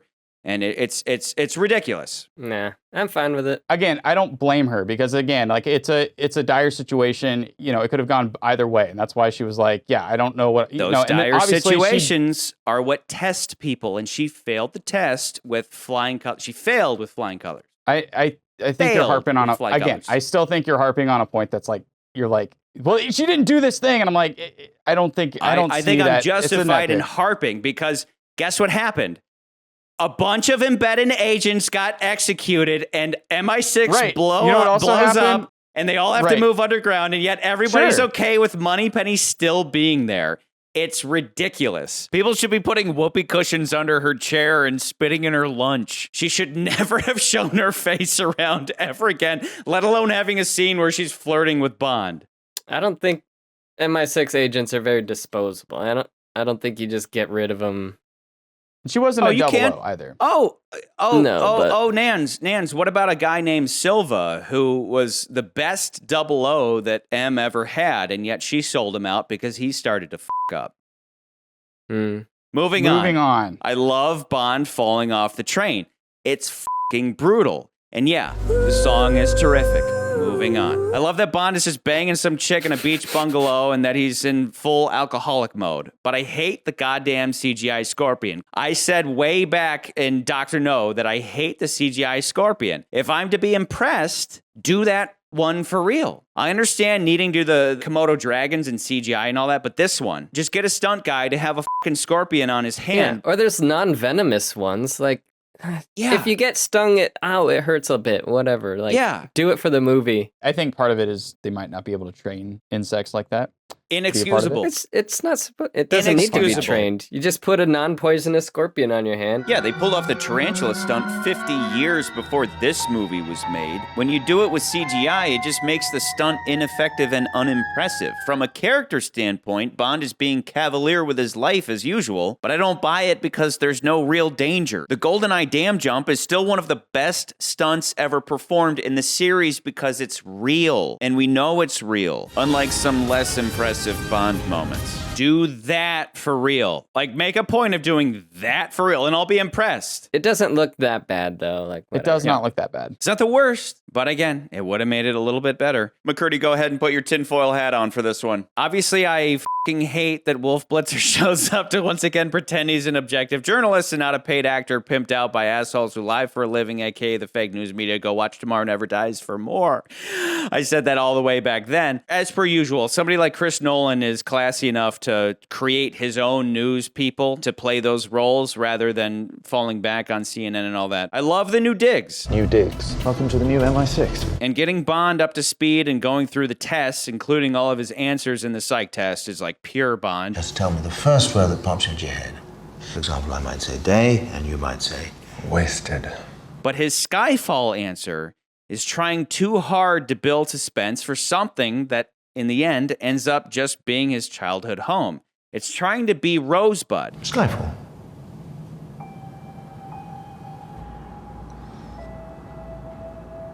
Skyfall. It's the Rosebud moment of the movie. But it's not. If that wasn't said, if the psych guy didn't say Skyfall in the beginning of the movie, you'd be confused as hell why we end up at Skyfall at the end of the movie. And I get it, setup and payoff, but it's like the setup is just a guy being like, it's Skyfall. A nitpick. Moving on. It's a nitpick. Moving on. But it's so significant. There's a difference between a nitpick and something that is supposed to be insanely significant. It's supposed to be. What is Skyfall? What does that mean? Like, be honest. Yeah, because I'm curious. The reactions give enough mystery where I don't need to know. I'm like, okay. But I'm curious. When the first time you heard Skyfall, what did you think it might end up being? I had no idea. I was curious what it was. I didn't know if it was going to be an old mission. I didn't know what it was going to be. But that doesn't ruin the movie for me. No, it doesn't ruin gives me more intrigue. But it's so like what's your problem? It's built up to be that it's going to be this. What is Skyfall? What is Rosebud? And then it ends up just being his childhood home. It's like you're saying, oh, it's his home. It's just his house. But it's like, yeah, but what does that mean for the character? When you say that word, it's going to bring up certain emotions in you. And I think that's the meaning behind that. Bond's response is great, but it's like, we're meant to believe it's going to be this really super significant thing. And then it ends up being his childhood home, which later we end up at. And I'm just like, I just don't buy the motivation to get there. It's to set up an ending that I don't, again, the theme of the night for me is going to be I simultaneously love, but at the same time, I'm cynical about, where I'm like, why are we here? Why are we at your childhood home? This is weird. There just isn't enough there to justify returning home. Other than the fact that I guess Bond thought that he'd show up and there'd be a bunch of guns. They sold a lot to a collector from Idaho or some such place. Oh, I heard you died, so I started selling the guns and all the furniture and stuff. It was shipped out weeks ago. Weeks ago. He doesn't say years ago, which would have been believable. I literally just sold them. Yeah. I just found out about eBay. I sold them last week. Yeah, and messaged me that you got blasted off a train, so I just started selling them. Yeah, but all the same, it's like, while I love the Home Alone setup, I'm sitting there being like, why is this your first choice? Is to come to Skyfall? Again, if they didn't have the scene with the psychologist earlier in the movie, everybody in the theater would be like, set up. this is fucking random. I'm harping on the fact that it's a character thing. At that point in the story, he is already surrounded by computers. He knows that like the digital age, like you can get anywhere. You know, we've already they set that up with Silva and all that stuff, right? The assailant hacked into the environmental control system, locked out the safety protocols, and turned on the gas. All of which should have been impossible. I felt like that whole thing towards the end of the movie is like, okay, where can I go that I can be safe, that I have some chance of protecting myself, and there's no fucking computers anywhere? Go to my childhood home. We've been one step behind Silva from the start. It's time to get out in front, change the game. I love the other thing I love about that, and I think this is what I was getting to, and then we missed this part. Even the final climax of the film is represented in this theme. So Bond, M, Kincaid fight from a Scottish castle. How old can you get there? Against a helicopter and modern weaponry. I like that because, again, it goes back to the theme. I love how much this movie supports the theme. I like it, too. So I don't think, like, I get where you're saying is, like, it feels random, but I do feel like if you were thinking in the sense of a character, if you at least have that knowledge of, like, where, I mean, even, like, people would talk about, like, Vietnam or, you know, the Revolutionary War. The reason why a lot of times people will say, oh, the reason why the Viet Cong won or why America won the Revolutionary War is because we were fighting on our home turf. I really just went to that. I was like, oh, because it's his home turf. He knows this ground better than anybody. You can cite that to me all day, but for me, it's not set up properly. I think it's set up random. very well. It is completely It's not random because, again, we random. also know that Bond knows that he's being watched from every corner. He knows the best place to be isolated, and that's where he goes. I guess I get where you're saying where it's like they didn't have the scene where he was like, oh, your childhood home. You know, like, oh, did you hear that they're getting rid of it? You know, like, I almost would have preferred a that. flashback. Okay, so guys, we only have a couple movies left. And so I don't know if you want to, I'll take a drink for saying this, but we might as well just get rid of the law that you can't talk about future movies because they're right around the corner and there's only a couple left. In the next movie, it's like, oh, here's the rest of your personal effects that were recovered from Skyfall. And it's like, we're setting up Blofeld and all that. If you're going to do that, why not give me some flashbacks? Bond has never had flashbacks, but if you're going to delve into his childhood, give me some fucking flashbacks, because then it's less random. Then it's like Bond is going back for a purpose rather than because a psychologist happened to say the word Skyfall a couple days ago. Or what if instead of a scene shoehorning in the word Skyfall for a rough setup, what if Bond had gone back to Skyfall after the train incident so we actually see him at home for a little bit and establish Skyfall early on instead of using it as a cheap revelation later? He'd reacquaint himself with Kincaid, maybe they'd go hunting like they used to and talk about old times with Bond's parents. And when Kincaid finally asks him about why he's back, the writers could take the opportunity to better establish this digital versus real world theme, with Bond talking about how he used to hate this place but is now beginning to understand that Skyfall is one of the last places yet uninfected by this new digital world order, and that old man James Bond belongs here, not out there in the craziness of the Brave New World. And then he sees the news report about MI6 being bombed and decides to return to London. Why did you come back? Good question. Because we're under attack. And you know we need you. I get where you're coming from as far as that. Again, it doesn't bother me. I still like the movie for it. I can do this. The one thing, hold on, but I'm still going to bring it up. The one thing I will say about the future movies, it's when you get into that stuff, it also makes me question, I'm like, were they setting this up for stuff for later? Or was it like inspired by that idea that somebody had? They were like, oh, what if we did this with this thing? Because I do know, like, the writer of this movie wrote the next one. So I don't know if he had thought of this stuff ahead of time and was thinking, oh, this is how it's going to tie into the next film or not. So I'm not sure. Again, I still like all that stuff. I think that stuff's great. But Okay, so yeah. moving forward, equally, I don't care for his first scene with our new Q. I appreciate the whole warship thing being on theme. Always makes me feel a little melancholy. A grand old warship being ignominiously hauled away for scrap. The inevitability of time, don't you think? But why are we in an art museum? They could have just met in an office. MI6 didn't prioritize giving office space to Q branch? We're in public, but let me hand you this gun. Don't worry, won't freak out any bystanders in the museum. It's just Sam Mendes trying to be smarty pants.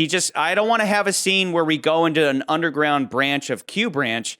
I want to do something fun with like the painting and all that in the art museum. But this is Q branch we're talking about. It's like he hasn't set up shop yet. So go meet him in public to get a gun and your supplies. Old school Q used to have offices everywhere, which was always fun. He would have clicked a button on a remote that would have opened up one of those paintings, allowing him and Bond to step inside of a secret Q branch hidden in this art museum. But I guess old school stuff like that is too fun for the modern era. We don't really go in for that anymore. Obviously, I love their banter back and forth, and it's on theme about young versus old. Age is no guarantee of efficiency. And youth is no guarantee of innovation. And digital versus practical. So why do you need me? Every now and then a trigger has to be pulled. Or not pulled. It's hard to know which in your pajamas. But f*** you, new Q, you obnoxious asshat. You make a pass at GoldenEye, you little f***ing twerp. Were you expecting an exploding pen? We don't really go in for that anymore. Why wouldn't you make an exploding pen? I can think of a million instances in this movie alone where an exploding pen might be useful to Bond, and yet it's like, we don't go in for that anymore. Oh, gadgets are stupid. You're Q! You are Q, and you're talking shit about gadgets. Were you expecting an exploding pen? That's what I mean, where it's like, Bond fans should be like, what the f***, dude? What the f***?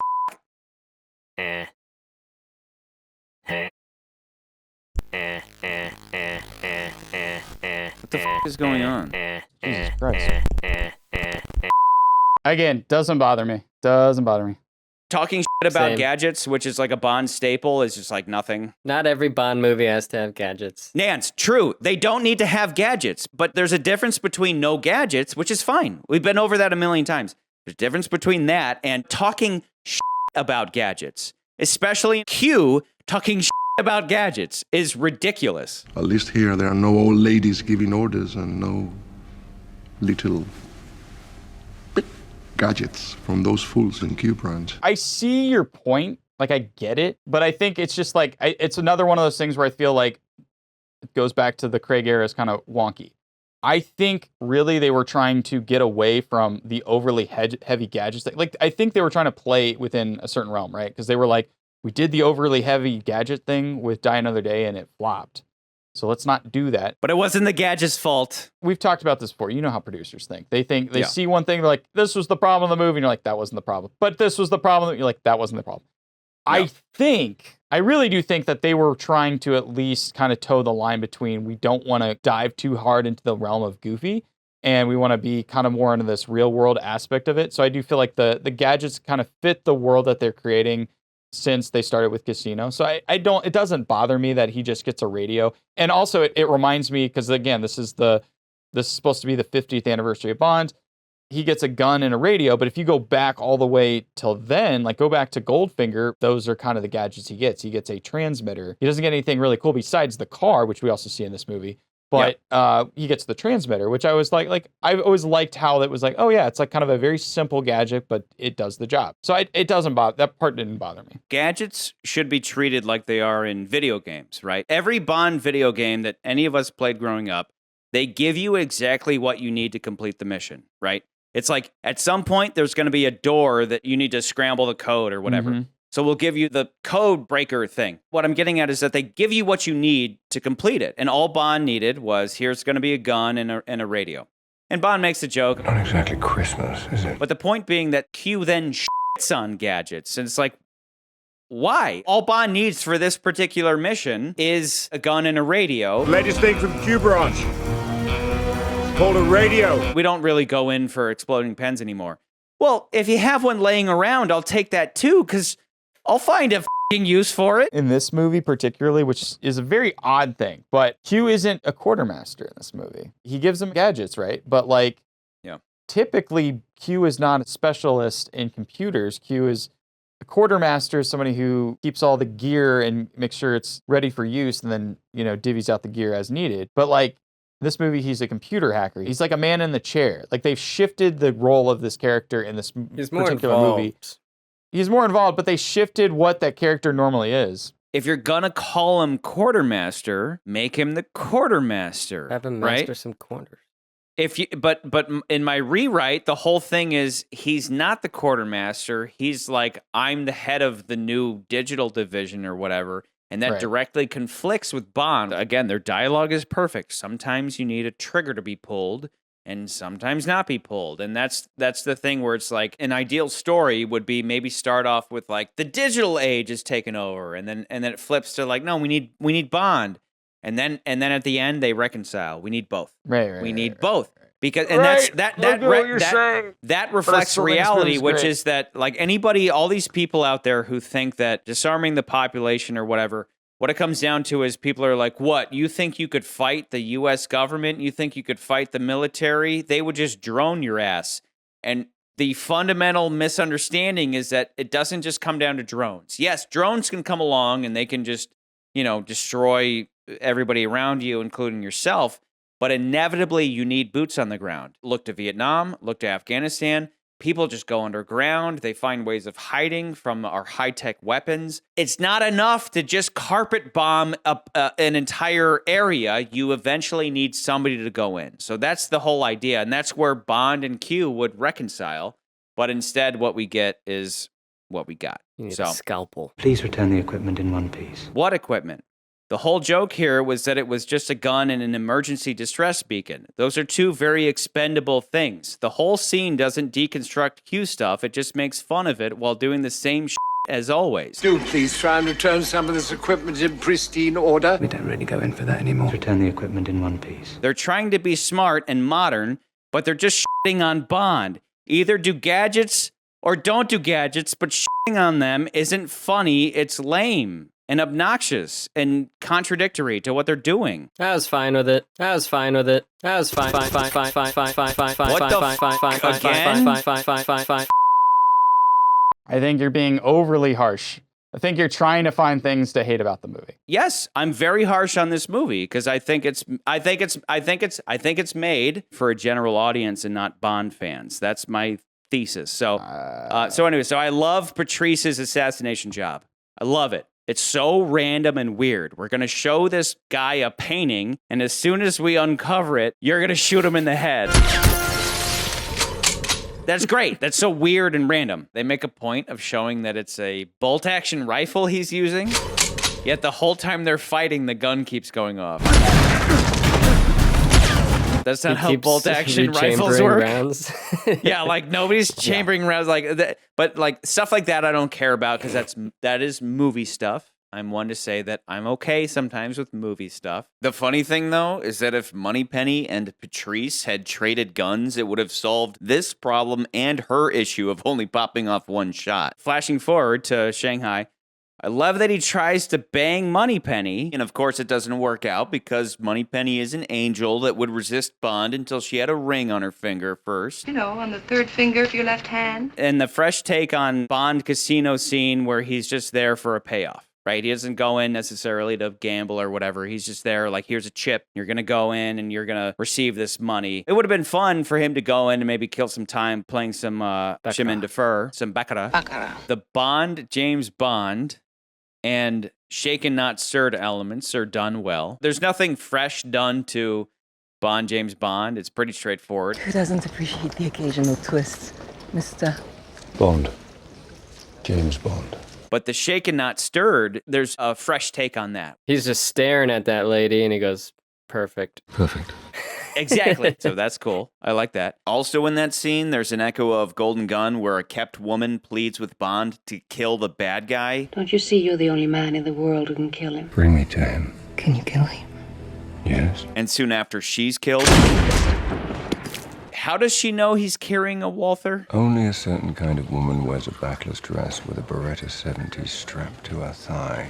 One can never be too careful when handsome men in tuxedos carry Walthers. The idea is that what she's wearing is tight and in some places see-through, so Bond, being a firearms expert, he could easily figure out what make and model her gun is based on its outline. His Walther would be in a holster in his jacket. It's like, you're not going to know it's a Walther. She's not like a special agent or anything like that. She's not a special agent. She's literally a whore But she works turned for, into... but she works for Sylvia. So my assumption was that she's very much tied in with Sylvia, so he would have informed her that MI6 agents hold Walthers, and like maybe she already knew that as you walked. Not MI6 agents. Just, well, so I guess it depends on the movie. Yeah, 00 agents. Like, it was always a thing. So to me, that just never... But I hate that the guy, when they fall into the dragon pit, just stands there knowing that there are Komodo dragons down there. He makes a whole thing about standing back, and he just stands there for a while. It's like, don't you know where you are? It's like, what, you think they're not in there anymore now that you're in there? Like,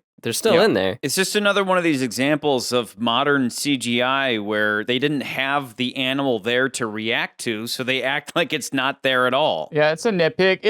Okay, moving on. Surprise shower sex scene. Excellent. Love it. It's one of the classier sex scenes we've seen in a movie in a while. In the Bond films, at least. It'll make your wiener do this thing where it's like...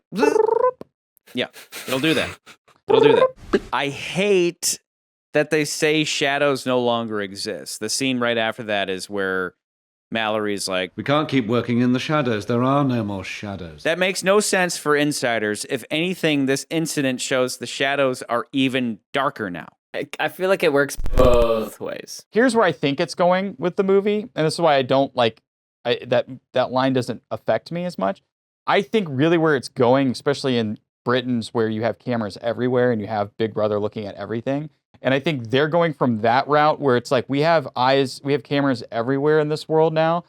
And as far as like the shadows don't exist, I think that's where they're coming from, is like, it's not like we have to figure out what's going on in Brazil, because guess what? We got a satellite in space. It can just look down and boom, we can find out what's going on in Brazil. I think that's where it's coming from. I get that you're saying, well, like shadows don't exist because like, of course, evil things are happening all over the world. But I think that's where, again, it's connecting back to that digital thing. Because the idea of having someone boots on the ground as a spy was also to say, oh, I got to be on the ground. Remember, like for instance, remember the scene in Tomorrow Never Dies where at the very beginning of the movie, there's all those, all the planes and stuff. And then we had the really satellite cameras and we could barely see everything. And Bond's actually like looking at the ground and he can like point out like all the people and he can actually see who's who. Well, nowadays it's like, who isn't to say, like, we don't know for a fact, but who isn't to say that, like, any of these governments have these satellites that can now, like, go, and we can see, like, physical features of people now. It's not just like, oh, it's just a body on the ground. It's like, no, I can tell that's Chucky Rants, right now. So, like, that's where I think that line's going. And so, it doesn't bother me. I get where you're saying it's more of, like, a thematic thing, or, like, more of, like, a real world, like, there is terrible things that are happening in the world. I get that, but I think the movie is really leaning more into like the digital age of like, we have all these crazy inventions and things that like see past those shadows. So that's where I think that I would say goes. the digital age acts both as a shadow and an eye that you can't hide from. Right. Like they're one and the same. My trouble is that anybody, and I get it, for a movie to grapple with these ideas, they need to have characters who represent the opposing ideas. So they have M, who's like, I know some shit. And then they have Mallory and the minister of whatever, who don't understand it. But my whole thing is like, is that the way it works? Shouldn't these people in the government know that there are some threats that your average person, like, if anything, there should have been protests where people are like, this is bullshit, because the average people out there don't know about the shadows, but anybody in government should know that there's some shit that the general public doesn't know. We're a democracy and we're accountable to the people we're trying to defend. We can't keep working in the shadows. There are no more shadows. When Mallory is talking about the shadows, he's talking about accountability, about not hiding the truth from the public. But it just sounds a little too naive for a man who should know better. You should do your homework. Gareth Mallory was a lieutenant colonel. Lieutenant Colonel in Northern Ireland Hereford Regiment. Spent 3 months at the hands of the IRA. So even though this man dealt with a terrorist organization that's still active today, he somehow claims that there are no shadows. You don't get this, do you? Whoever's behind this, whoever's doing it, he knows us. He's one of us. He comes from the same place as Bond. The place you say doesn't exist. The shadows. And maybe that's demanding that this movie be smarter than it is, but all the same, it's not like GoldenEye, where GoldenEye's whole thing was like, hey, dude, the Cold War just ended. Like, why don't you retire? You're old enough as it is. One of these days, you guys are going to learn just to drop it. Whereas with this movie, there's nothing they lay out where it indicates to me that Bond should hang up his hat and just allow Q to go off and like drone everybody. Like, we're just going to rule by drones. And they even have that scene where it's like, sometimes you need somebody to pull a trigger or not pull a trigger. The argument there is that like Q can do his thing, but at the end of the day, you need boots on the ground. And then you have these people, these actors in the government who are like, we need to get rid of the 00 program. It's like, don't you understand that everything going on is more of a reason to expand the 00 program than it is to diminish it, versus GoldenEye, where it was like, well, now that the war's done, we can go ahead and stop, right? And that that was fair. That's what I'm saying. But let me introduce just a quick question for you two. A quick question. Sure. How much of, and this isn't the MI6, I don't know MI6, but give me some guesses. The CIA, back during the Cold War, how much of their overall budget went into the Cold War specifically, like anti-Soviet action? How much of their total budget do you think was dedicated Probably most to of that? Give me a number. Give me a I don't think percentage. I I have no the idea. question. But I also say this argument seems moot to me, because now you're just like, I want to know. You're I like want to know. getting too much in the No, I wanna nitty-gritty know. of something. Just to illustrate a point, how much of their overall budget $400 went into the Cold billion. War? I don't know. No, percentage. Percentage, I would say 90%. Okay, Nance. So the question is, the CIA has a budget of X. How much of X was spent on counter Russia Cold War stuff? Yes. 60, 50, I don't know. Okay, the total funds dedicated to the Cold War were 10%. Interesting. 10%. And so when the Cold War ended, the general public was like, so we can stop all this? It's like, no. Oh, like we can get rid of the CIA now that the Cold War's done? Yeah, and it was like, no, not get rid of it per se, but like, can we rein it in? And it's like, no. Yeah. We spy on everybody. We spy on every country, minus I think it was like countries like the UK and like select countries were not spied on, but literally every other country was spied on. And so it's to say that, okay, the Cold War is over and now we can just disband and stop is kind of a joke when you understand those numbers. And that's kind of what this movie represents. And my whole point is that GoldenEye handled that theme well, whereas this movie is more like you kind of have these ignorant people in the government who suddenly want to disband MI6 and the 00 program, even though what they're dealing with is something where it's like, no, the answer is to expand the 00 program. Like, Yeah. I don't see why you want to diminish But it. I when wouldn't expect every other branch of government to know everything about what MI6 has going on. That's compartmentalization. You don't want everyone knowing everything. Yeah, that's true. But regardless, I still find it odd that we go from M being investigated Standing in the stocks at midday. Who's antiquated now? to, hey, let's just scrap the entire program too. Why do we need agents? The 00 section. Isn't it all rather quaint? It just feels like the writers shoehorning in the theme of Bond's relevancy again in case we hadn't picked it up yet. I kind of wish that minister woman had been wearing a quantum pin or a specter ring, because then at least it would justify her weird bloodlust for the 00 section. Again, I don't think this point ruins or makes the better movie. But again, McCurdy, I'm not making a case that this movie is ruined by any of this. What I'm saying is that its themes were not completely realized. That's my biggest problem with this movie, is that it presents all these themes that people go, my God, they're so brilliant. It's so genius, but I don't think those themes are realized. And I'm having flashbacks to Secret Service, which is the same thing. It's like, here's all these fantastic themes about Bond wants to quit and Bond wants to become a family man and all this stuff, but they're not realized. And it's because of what they present in the movie. So anyway, moving forward, I love that Silva took that island, but why does it look like a bomb went off? That's what I was wondering. They were like, everyone left real quick. I was like, did they break their own windows on the way out? Like, what?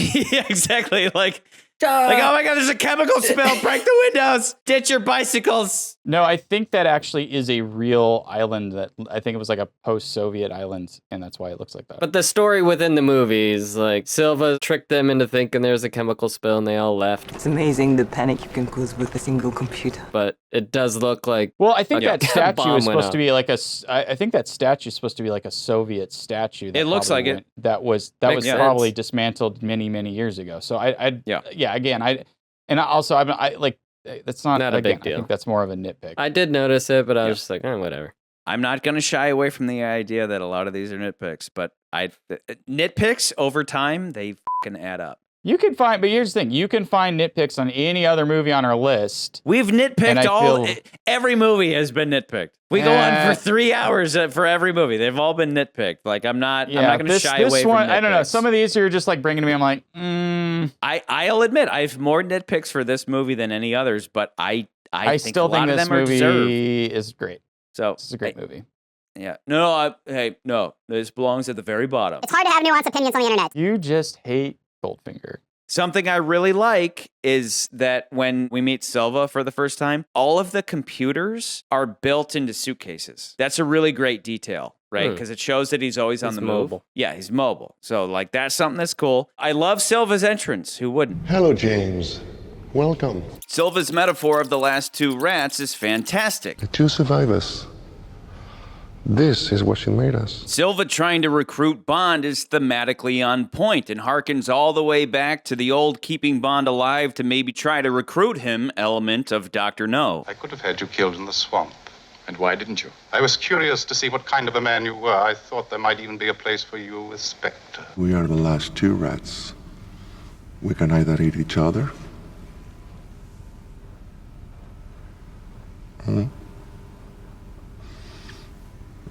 Or eat everyone else. But their dialogue is odd. This is what she made us.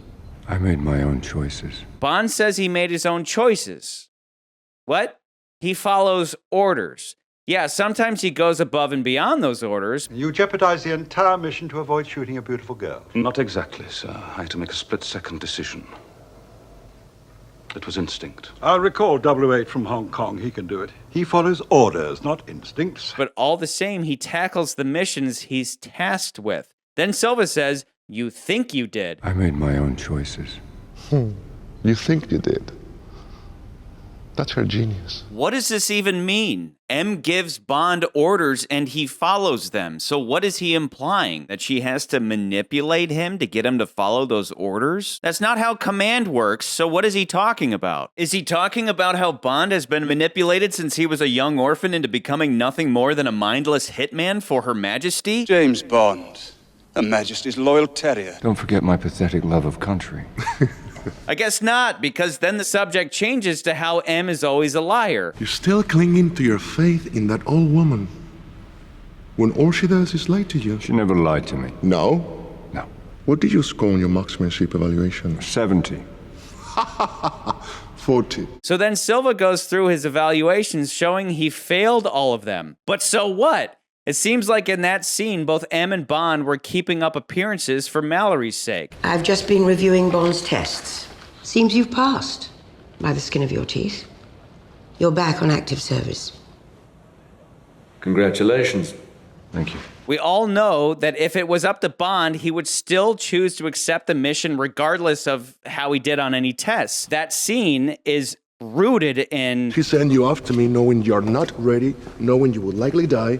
Mommy was very bad. Bond's the last one to give a about being given a pass to go off on a mission, regardless of health issues or whatever. I need a clean bill of health. You have to clear me for duty. If he says he's ready, he's ready. It's all just another excuse to bring up Bond's childhood again without really saying anything about it. Pathological rejection of authority based on unresolved childhood trauma. There was an opportunity here for Silva to tell his side of the Hong Kong story to both attempt to turn Bond, as well as us the audience, in his favor. But instead he makes this weak case that putting Bond on the mission meant M wants him dead or something. And yet we're supposed to believe this guy's really smart. See what she's done to you. See what she's done to you? Exactly. Silva's talking to Bond like a child when he should have been relating to Bond that M will just get rid of him as soon as it's useful to her. You know, the very thing she did to both of them. That's the betrayal he should be talking about. But instead he's talking to him about his tests as if that should mean something to Bond. So it's like Silva's trying to convince him otherwise because of these mommy, she lied to you. It's like, right. This isn't gonna work, dude. It's not gonna work. You could pick your own secret missions, as I do. However, Silva running through his own secret missions is the highlight of their conversation as it serves to showcase the fundamental difference between the two, as Bond serves king and country while Silva serves only himself, just like Alec and Scaramanga. You work for peanuts. A hearty well done from Her Majesty the Queen and a pittance of a pension. Apart from that, we are the same. I did think of asking you to join my little scheme, but somehow I knew 007's loyalty was always to the mission. But more on that later. Then I love the moment where Silva tries to disarm Bond by coming onto him. As we talked about before, Bond handles it perfectly. How you're trying to remember your training now? What's the regulation to cover this? Well, first time for everything. Yes. What makes you think this is my first time? Oh, Mr. Bond. It's perfect.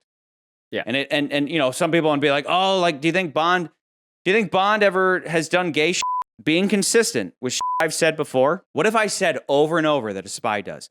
If you gotta somebody to get information, you'll do it. The producers would never have the balls to do it, but if Bond ever banged a dude, it's like, hey, Bond, this target is gay, so you got to do whatever it takes to get the information. I think Bond would do it. We'll see. Yeah.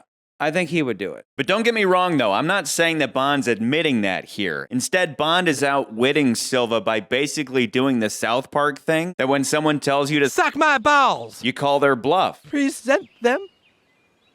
Good. He handles that moment perfectly. But then I hate when Silva asks Bond what his hobby is. Well, everybody needs a hobby. So what's yours? Resurrection. What? I get it. He supposedly died and came back, but this again just feels like the writers trying to be smart, but it's such a lame comeback. The scene should have just ended after Bond said everybody needs a hobby, and I'll cut it in right now, where I cut out that line and it's better. Just point and click. Well, everybody needs a hobby. Let me show you something. I hate this moment because instead of ending the scene on a good, sarcastic comment that prompts Silva to realize he's not getting through to Bond, Silva instead asks Bond what his hobby is, which is stupid and only serves as a poorly written prompt for Bond to then say something with the shiny veneer of meaning that basically translates to, I'm so badass that dying and coming back to life is something I do for fun, but it's just trying too hard to reinforce the self-aggrandizing and pretentious theme that Bond himself keeps pushing as if he actually died or something. Enjoying death. Resurrection. Ever since the first time I watched this movie, I don't like that line. I really don't. It's forced. I don't think it helps the themes. It's lame. And even Silva's just like, yeah, whatever, bro. What the ever. That's how McCurdy feels. Moving on. Yeah, I feel like right now. I'm just like, yeah, I don't really, like, again, never bothered me. Always liked that moment. I'm just like, okay, cool. The gun duel scene is perfect. Can't believe it. Did you really die that day? Is there any of the old 007 left? My turn. I win. What do you say to that? But it's the last scene in the movie where Bond's shoulder injury weighs in. Just like the world is not enough. From here on out, he shoots with perfect accuracy and fires off shotguns and machine guns using that shoulder. But anyway, did Silva expect Bond to single-handedly kill all of his men and that Bond would capture him for his great master plan he's been planning for years? This is the beginning of the... he planned it all out. What are you going to do now? Take me back to her? All on your own? This is a moment. Did he expect in that exact moment that all the copters would show up and that Bond was gonna arrest him and all that? I knew he'd come with a radio in his pocket and he'd arrest me and he'd kill all my men and it would happen exactly as scripted. So I would end up in a cell so I could talk to M. Yeah, I still think it works. I'm like, Okay. it's never bothered me. Okay, I know moving on. that's like the harp that people give with The Dark Knight as well, but I'm just like, it doesn't bother me. I feel like it works. Again, that line of like, he planned this all along. Sometimes you will give arguments sometimes, Charlie, and I've noticed a lot. You'll give an argument like, well, why would he do that? I'm like, well, what's the more obvious answer? Not to harp on the movie, but like, yeah, because he's There's that a more smart. obvious That's- answer that we'll the get more to. obvious answer is because he's that smart. Like he figured it out ahead No, of time, we'll- or because he we'll also get was to able it. to hack all the computers and everything. He could figure that stuff out too. So that's where I'm like, yeah. Again, sometimes you just feel it. You don't overthink it. And I sometimes here we think go. like we're overthinking it. Here we That's go. all I do. I don't think. Here we go. I feel. This brings us to the dumbest part of the movie, Silva's grand plan. It starts with Q saying that his computer automatically wipes itself if someone tries to access certain files. He's established fail-safe protocols to wipe the memory if there's any attempt to access certain files. That doesn't sound impressive at all, but Q says only 6 people on the planet could do it, including himself, so I guess it's supposed to be really smart. Only about 6 people in the world could program safeguards like that. Of course there are. Can you get past them? I invented them. So while this is going on, Emma has her hearing thing because she got in troubles over losing the list. We have apprehended the responsible party, undertaking all necessary steps to ensure that the sensitive information is contained. Then Silva, a man trapped in an uncomfortable cage with nothing but a chair to sit in, stands up and stretches, and the guard says, Going somewhere? because the audience is too f***ing stupid to start putting things together, I guess. Something more appropriate would have been like him putting his shoes on or something, but just standing up and being like, oh, and the guy's going somewhere. Like that's where it's like audience dumb. So speaking of audience dumb, Q is still hacking Silva's computer when Bond looks over and sees a really obvious highlighted, slightly jumbled word in the code, and he says, Stop. Go in on that. Go in on what? What does I did that think mean? That too. There's like a bajillion things on screen. Go in on that. Yeah, Q would go be like, in on what? that. What? Like specifically what? Yeah. So Q goes in on it, and somehow that then lines up the word Granborough. Granborough Road. It's an old tube station on the Metropolitan line. Been closed for years. Use that as a key. So they use it as a key, and this allows Silva's computer to hack their system. I'm no hacker, so maybe I don't know what I'm talking about, but this all smells like really, really stupid screenwriting meant for a dumb audience. Did Silva basically leave the key right there on the side of the screen so they would type it in?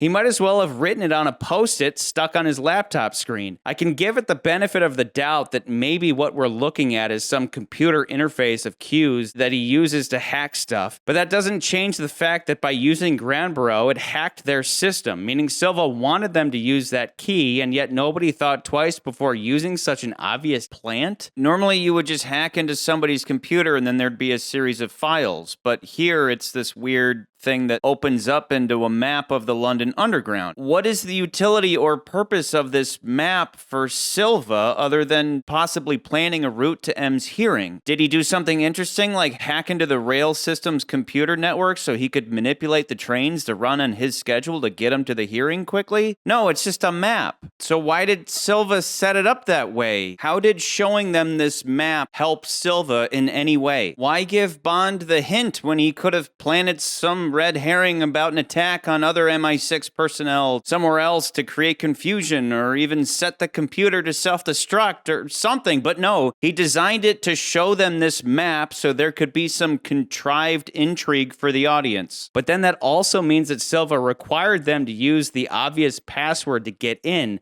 What if they hadn't? He'd just be sitting in his cell thinking, shit, I made it super obvious. Why aren't they using the key? And then he'd think, damn, I should have just made it so that when someone plugged into my computer, it just automatically hacks the system. That whole scene is really fun. That scene is made for like my mom, who's like, I assume it's really smart, but it's stupid. screenwriters have never been great at doing anything computers. Like, I don't know a movie that I can talk about. None of us are especially techie either. We're not hackers, so you have to have a visual context with it. There's a difference between GoldenEye, where it's like all you need to know is that like I'm hacking the American defense system or whatever, and this where it's like you're saying that the key is right there. Like the password is right there.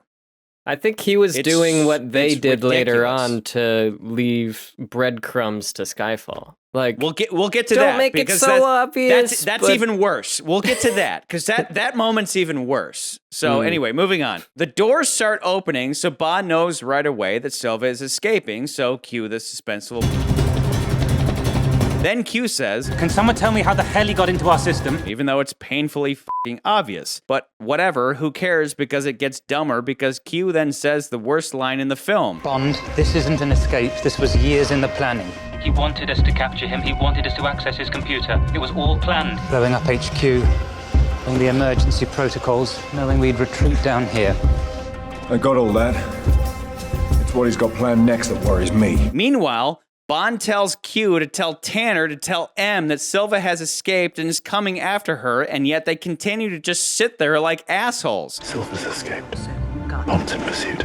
We need to get you to a secure location immediately, Mom. I doubt it. I'm going to show my bag. Are we straining your attention? No. Please, Minister. Proceed.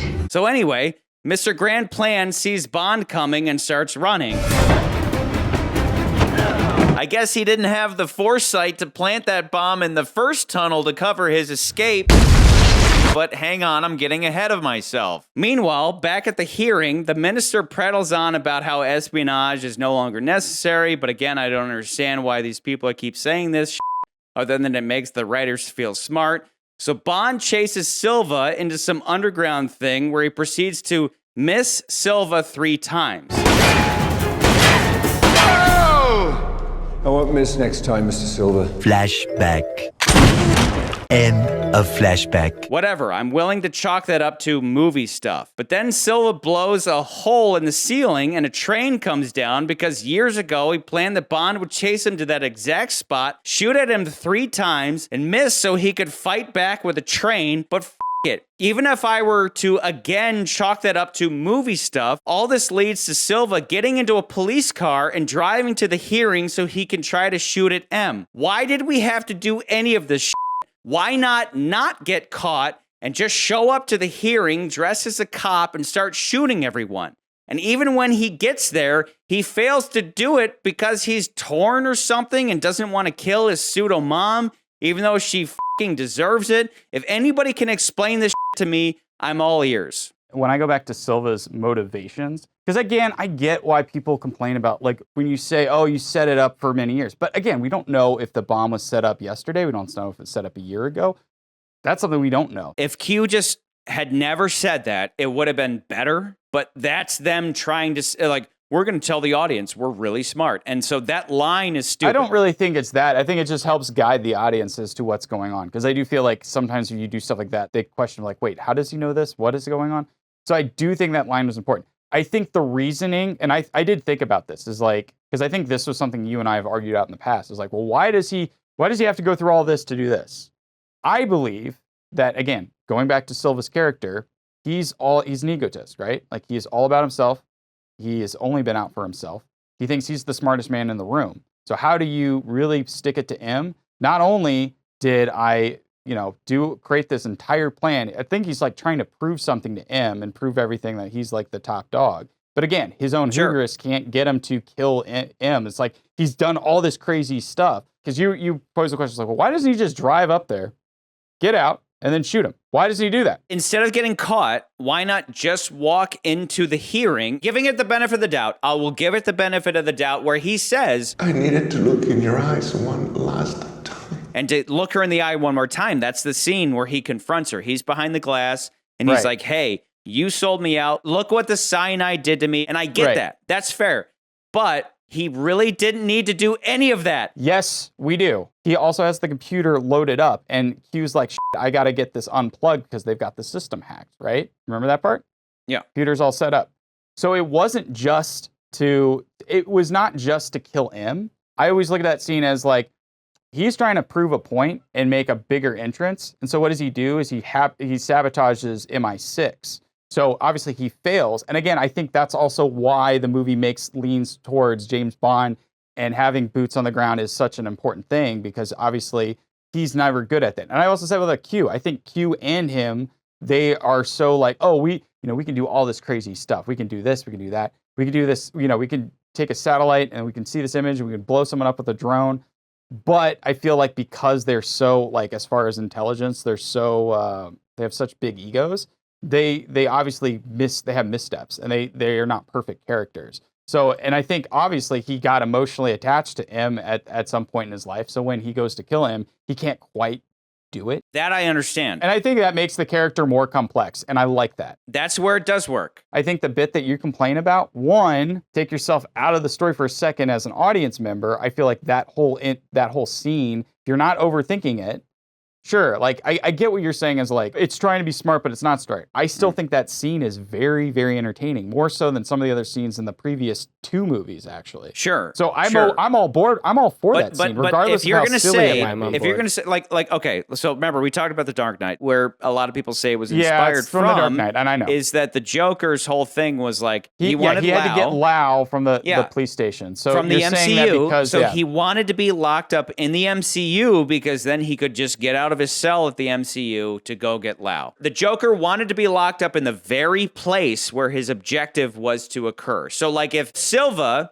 had killed M in MI6, like in actual, like in the underground MI6, that would have been more impressive than like, my grand plan, blow up MI6 and then get caught on purpose, which is largely debatable, as I said before, but giving that a pass, so that he would be positioned adjacent to the London underground system so that he could get a cop outfit from some guys so he could get on a public train and take it to this hearing and go in and start shooting people. But that was sabotage MI6. But that was... That's the part you're missing, is he sabotaged MI6. That's the piece where I feel like you're skipping that, but I'm like, he's trying to sabotage MI6. He's trying to prove a bigger point. How did he sabotage MI6? He's using the computer to try to hack into MI6. His computer was just there as a mechanism of opening all the doors so he could get out. Got you. Tracking your location. Just keep moving forward. I wish you were right. I wish the laptop had completely taken down MI6, because then Bond would suddenly be completely cut off from any assistance from Q and the gang, but that's not what happened. Q continues to help Bond through the rest of the sequence as if nothing had happened. Bond. What? Get on the train. Flashback. End of flashback. My whole point is, on the one hand, I get that he's like, I wanted to see her one last time. And he gets that behind glass, right? In a Hannibal Lecter way. But then the whole idea is that he did it so that he could get out of that, so he could go shoot everybody at a hearing. It's like his grand scheme that he's been planning for years ends up being this underwhelming and reckless attack on the hearing with only a couple of other guys to support him in a place crawling with law enforcement. Where's his attack helicopter and armies of soldiers? Nah, we'll just go in with 3 guys and a couple pistols. I thought this guy was supposed to be smart. This is where I think, again, his ego lands a lot into it. And I think, like, that's really where you're, like, complaining about all these stuff. It's like, why does he do this? Why does he do it? I'm like, he does it because he's such a big ego, and he wants an audience. He wants people to know that he did this. He could have easily just walked into the meeting. If he just did that, it's not as impressive. It's not as impressive. Yes, but is that a movie thing or is that a screenwriting thing? Could the screenwriters have given us both? Could they have given us the he always needs an entrance, big showman stuff, the exciting and action give us a plan that took him years to plan, blah blah blah, that is satisfactory? And that's what I mean. If you're going to have a character literally say he's been planning this for years, this doesn't really ring as being something planned for years. This rings like a series of contrivances to convince the audience that this guy can do anything. But he's not a genius. He's a soothsayer, because even things outside of his control always go his way. From his perspective, here's what happened. I'm going to steal the knock list and release the secret identities of these agents so that M will be investigated by an oversight committee. Okay, fine, I'm with you. Blow up MI6 so that they move underground. Okay, I'm still with you. MI6 will send an agent to come find me, and I'll play games with him until he kills all of my men and takes me prisoner. A little convenient, but Okay, let's keep going. At that point, I'll hope the committee thing will be going on at the same time that Bond and Q try to hack my computer, so I'll put an obvious password into the code so that they'll type it in, it'll hack their system and open my cage right when I need to get to the committee. Instead of doing something cool with the fact that I have full bodily access to MI6, I'll go to the train station, which is accessible by everybody in London, and take a train to the oversight committee like an average commuter, but just in case I'll have planted a bomb right where James Bond will most certainly stop me for dramatic effect instead of blowing up any previous part of my escape route. I mean, I'm having flashbacks of Mikey G. Wiz's writing where he throws in a twist that suddenly ruins the logic of the first half of the movie. This is the dangerous game you play when you do the he wanted to get caught thing. You have to write it in such a way that it makes sense when you rewatch the movie. Literally, the only explanation is that Silva is just so damn smart that he's able to anticipate every single move on MI6's part that he's practically omniscient. You have to believe that Silva is just that smart and or had every computer in existence hacked at all times so he could always know everything going on everywhere. I could easily forgive any of these conveniences if the conclusion of the plot was creative, but just walking into the meeting with a couple guys just feels too simple for a man allegedly capable of doing absolutely anything. I want to meet your employer.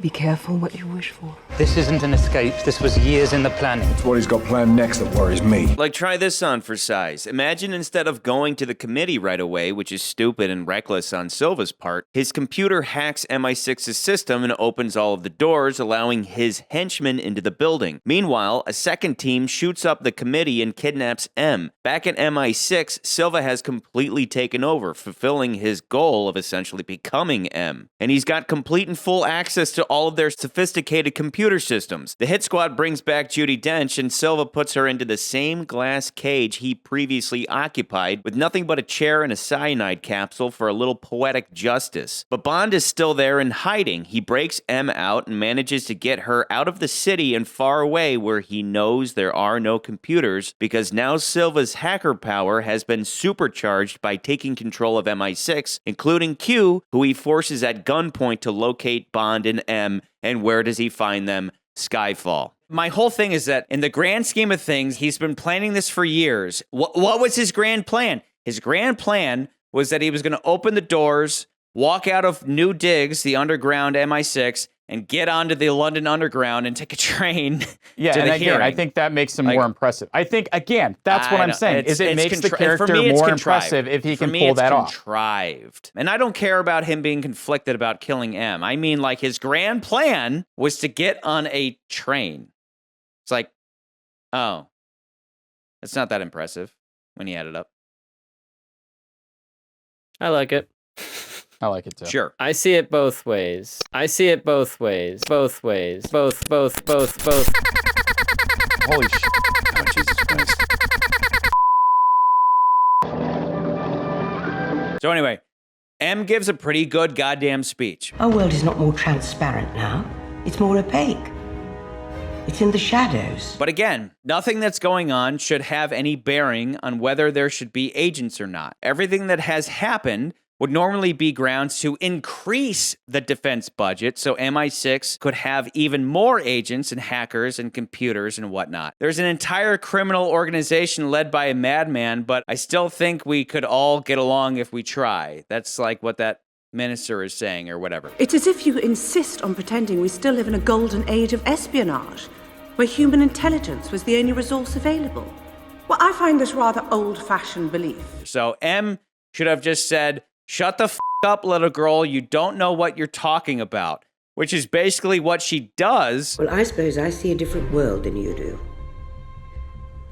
And the truth is that what I see frightens me. But does so by reading that magnificent poem that personally I love because it's anti-progressive in nature. It's like, as society goes along, people get old, we start to put our guard down. We are not now that strength which in old days moved earth and heaven. That which we are, one equal temper of heroic hearts. made weak by time and fate, but strong in will, to strive, to seek, to find, and not to yield. And I think that's on theme and on point, which is what Bond is all about. You know, that whole, like, you're always going to need Bond. And I like the parallel, too, of, like, MI6 is Bond and all these new hoity-toity government types attacking MI6 and Q or Silva attacking Bond. Like, we just have computers and stuff. We don't need you. Yeah, my overall point is that the opener should have been computer-oriented, because otherwise we don't have a reference for why computers should be. Like, that whole scene between Q and Bond should have been the opener. My alternative film would have been Q opens up the movie, and Q is just killing motherfuckers with drones, and Bond's like, I could go in there. It's like, no, shut up, Bond. Like, just go to the casino because you're useless now. So anyway, after being warned about this attack for 20 straight minutes, M insists on doing nothing because she wanted to read her poem. So once again, a bunch of people die, and it's her fault. Like, the whole time, it's like, we need to get you out of here. And she's like, I don't want to be rude. Let's just sit here until Silva attacks. So Bond says, let's flip the script on Silva, right? All said and done, they have the shootout and everything. And, you know, Moneypenny does her thing. That's cool. You have M, Moneypenny, and Bond having a shootout, which is, you know, I'll admit, that's cool. So Bond says, let's flip the script on Silva. Cool. I love it. How are we going to go about that? Let's first ditch this company car that has a GPS tracker for my classic DB5. Okay, sweet. But he tells Q to leave a trail of breadcrumbs that only Silva could find. I'm tracking the car. Where are you going? I've got M. We're about to disappear. What? I need you to lay a trail of breadcrumbs impossible to follow for anyone except Silva. Make the breadcrumb too small and he might miss it. Too big and Silva will smell a rat. Yes, but do you think even Silva will be able to spot that? He's the only one who could. Creating a false tracking signal for Silva to follow, which is exactly what the GPS tracker of the company car would have done in the first place. So basically, it's just another stupid excuse to make a forced Bond reference with the DB5. Hold on. You might be, you may have something, but I think the problem with that is to assume that it's just going to be a straight line. Whereas if it was, because if he's just driving straight there, right, and I already know ahead of time and I got a helicopter, I could probably chase that car down. But if he's saying he's going to leave breadcrumb trails, we don't know if that's a straight line or if that's going to be a diagonal. We don't know how that is going to be implemented. So I don't think that's expressed, though. Make it complicated enough to buy us some time so we can rig the house to blow. Leave breadcrumbs for 48 hours. We want Silva to show up after 48 hours, but that's never said. It's literally, the movie lays it out like this. We need to swap cars because if we take this car, Silva will track it. And then he's like, hey, Q, send him our way. So it's like, what are you gaining by switching cars other than it just being a reference to DB5? It's just to gain some time. So that's really where I think that whole thing works for me. But they don't specify that. And that's where I'm like, you need to specify it. You should specify it. You should say, hey, we're heading up this way anyway, but you need to delay our path. And nothing they say delays that path. Get him isolated. Send him on the A9. It's the direct route. You can monitor his progress more accurately and confirm it with the traffic cameras. Devil's in the fucking details. And that's why I nitpick this movie so hard, because the details are soft. The details are for, like, your mom. Your mom loves this movie, but me, I nitpick. I'm going to nitpick. So what's Bond's big plan? To have that false trail of breadcrumbs lead to a secret military installation? Or perhaps a mountaintop compound? No, his parents' house. Bond wasn't forced to return home. He chooses to for no reason at all, other than once again it makes the writers feel smart because we're going back in time. And unresolved childhood trauma. And the psychologist said, Skyfall. So it's not random. It was totally set up, right? Oh, it's so smart because, like, Bond is gonna face, like, the demons of his past or, like, something. But we don't learn anything about his past other than he hid in his priest hole for 2 days after his folks died. The night I told him his parents had died, he hid in here for 2 days. When it did come out, he wasn't a boy anymore. which is good, but also that he always hated this place. I always hated this place. Which is a bit of a weird line. But again, it has to do with his psychology and childhood trauma, so it makes the movie appear smart. We don't learn anything more about Bond. There's no light shed upon the character of Bond. I always imagine that a non-Bond fan would watch this movie and they'd turn to me and be like, so like, do other movies set up his childhood and like this is really significant? And I'd go, no, not at all. Not at all. We never talk about his childhood ever, other than like maybe his parents dying or whatever. We're both orphans, James, but where your parents had the luxury of dying in a climbing accident. Charlie, can you read a screenwriting book, please? Because I feel like half the time you're just like, this is just some dumb snooty thing. I'm like, yeah, a lot of movies do this. A lot of movies do this. So what's your point? What's your point? I'm not hearing an argument here. I do like the castle. Because again, it is not just I don't not like the castle. Right. But you're making it sound like you hate the castle. You just hate castles. Okay, I think with the castle... Okay, it could have been done better. That's my point. I don't think so. I think in regards to Skyfall as the place... I think it makes sense to me in the same ways as like if you want to be on your own turf. So what is the most thing that is his own turf is his like childhood home is where he's grown up. So he knows the place better than anybody else. He knows that better than anybody else. When was the last time he was there, supposedly? I don't know. But 40 years ago? My assumption after watching the movie, I said, oh, this is his childhood home. He knows this better than anybody else. He knows all the secrets. It's all stuff that someone is not going to be looking for as far as spy satellites because they don't know about it. So I like all of that. The only thing I can think of, it's like, it's not online. There's no internet. There's nothing. It's not hooked up to anything. It's out in the middle of nowhere. Let's go back to Skyfall and have a fight. Like it's so random. Is it set up? Well, technically it's set up because they said the word Skyfall towards the beginning of the movie, but it's so random. And not only is it random, but we don't learn anything more about Bond. It would have been great if we show up at Skyfall and we learn some stuff. I feel like we learned enough about him because I do feel like you still keep that mysteriousness about Bond, but you learned his parents are dead, that he left this Which we already knew. When did we tell him about his parents? Was that in the first movie? I'm going to have to go with Orphan. And since your first thought about me ran to orphan, that's what I'd say you are. We learned that he came from wealth. My guess is you didn't come from money. Which also tells a little bit about the character to like, oh, how did he become the snob? It's like, oh, he probably came from wealth, since like you see that he came from wealth. Maybe, but we've talked extensively about how Bond has expensive taste because he's not paid much and thinks he deserves to spend as much as he wants while on a mission in exchange for risking his life. Not because he grew up with caviar and champagne. I'd rather stay in a morgue. The moment on the cliff when she says, orphans always make the best recruits. She's not just talking about Bond, she's talking about Silva at the same time, because it's to be understood that Bond and Silva are something of a Cain and Abel. They're both these brothers. We're both orphans, James. And their mother is M, which coincidentally, everybody's always calling M Mom. Yes, Mom. It's rather hard to explain, Mom. Mom, alert from Q branch. Yes, Mom. But they're not saying Mom, they're saying Ma'am. But for us Americans, we're like, is everybody calling her Mom? But no, they're saying ma'am. Definitely. So it's just kind of that shouldn't apply, of course, but it's just like a funny element that an accent makes it sound like everybody's saying mom.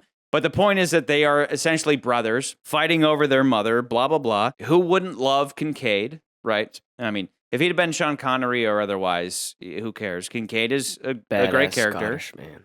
Especially the line. What did you say you did for a living? Is, who doesn't enjoy that? All that being said, though, who doesn't also love a good Alamo/Home Alone sequence? Regardless of my thoughts on how it's set up, those sequences are always fun. An Alamo sequence is always great. Well, I learned how to make grenades with light bulbs. Yeah. That's awesome. Like I've said a million times, it's like certain characters suddenly become MMA fighters as opposed to M, who's like, I'm old. Regardless of male or female, I'm old, so I better use some fucking smarts here. So she sets up certain booby traps, and you're like, that's why M's awesome. Including the fact that she doesn't shoot well. You heard? Only my pride. I never was a good shot. I like how Kincaid just keeps with his shotgun, too. Like, Bond eventually picks up an enemy gun, but he's just like, I'm sticking with what I know. Just old school double barrel. Right. Welcome to Scotland. Plus, Silva making his entrance is primo. It being very much like McCurdy. What is the movie? The Dark Knight. Apocalypse Now.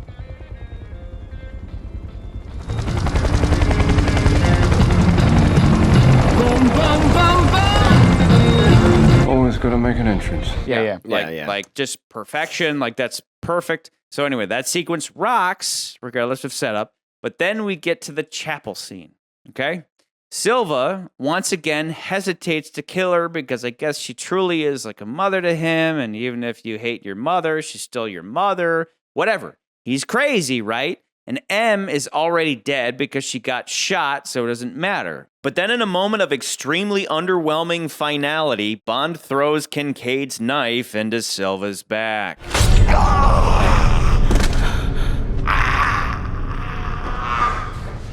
Robbing the scene of any potential final excitement or tension, especially because we already knew Bond was on his way to the chapel. I've always felt off about the moment when he throws the knife into Silva's back. I think it's just a little too simple and matter of fact, and it's just like, it's kind of a letdown. I really think that if Kincaid had done the deed, I wouldn't feel sour about it at all. After all, he's the guy that said, If all else fails, sometimes the old ways are the best. Instead, he just fucking stands there the entire time. Bond should have distracted Silva while Kincaid stuck the knife in. It had to be Bond. It had to be Bond. I don't know. I don't know if it had to. Sometimes the final kill goes to the person who most deserves it, or where there's some justice, or somebody completely unexpected. In GoldenEye, because of Bond's history with Alec, it simply had to be Bond. James? For England. For England, Alec. For England, James! For England, James. For England, James? For me. In this movie, we don't have that same history, but we don't have any clever or interesting or fitting bad guy death. We just have a very dry, straightforward, and accidentally comedic death that feels like they hardly put any thought or effort into it. Would you have them like fist fighting or like? No, not at all. Okay. Not at all. Never Not at all. bothered But me. I remember all the way back, the first time I saw the film in theaters, I remember everybody laughed as he was dying because he does that thing where he's like, He seems annoyed. yeah, he's annoyed. Right. That was cute in the scene when they first met, but when he's dying and he does that and everybody in the theater laughs, it's like, it's weird. Again, I never had an issue with it. Never had an issue with that part. Weird. The fact that people are laughing at your bad guy death is weird.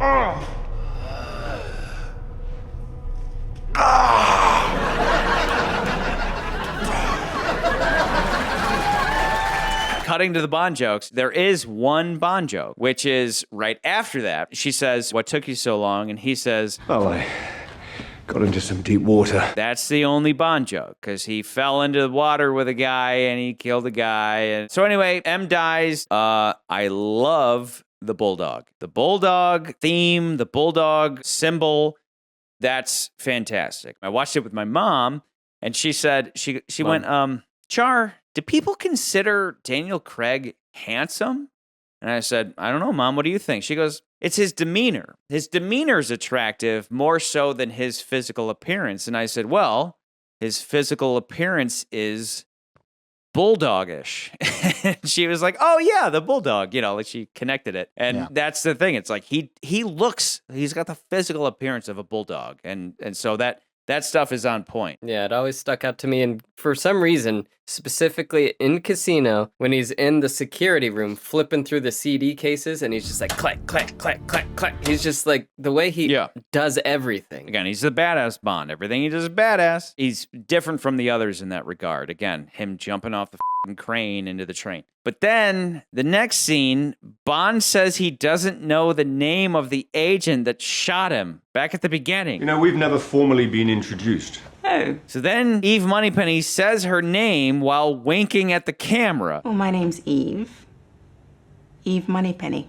I look forward to our time together, Miss Moneypenny. We could have just called her Eve the whole time and then saved Moneypenny for the end. That would have been great if it's like, she's Eve, she's Eve, she's Eve, and then at the end, she's like, it's Eve Moneypenny. But instead, he's like, we've never been formally introduced. It's like, what? How do you not know the name of this agent that you went on a mission with and she f***ing shot you and then you met her later and like several times and you never knew her name? This is another screenwriting thing. I'll give you that one. But the movie does end on a high note. Are you ready to get back to work? With pleasure, M. With pleasure.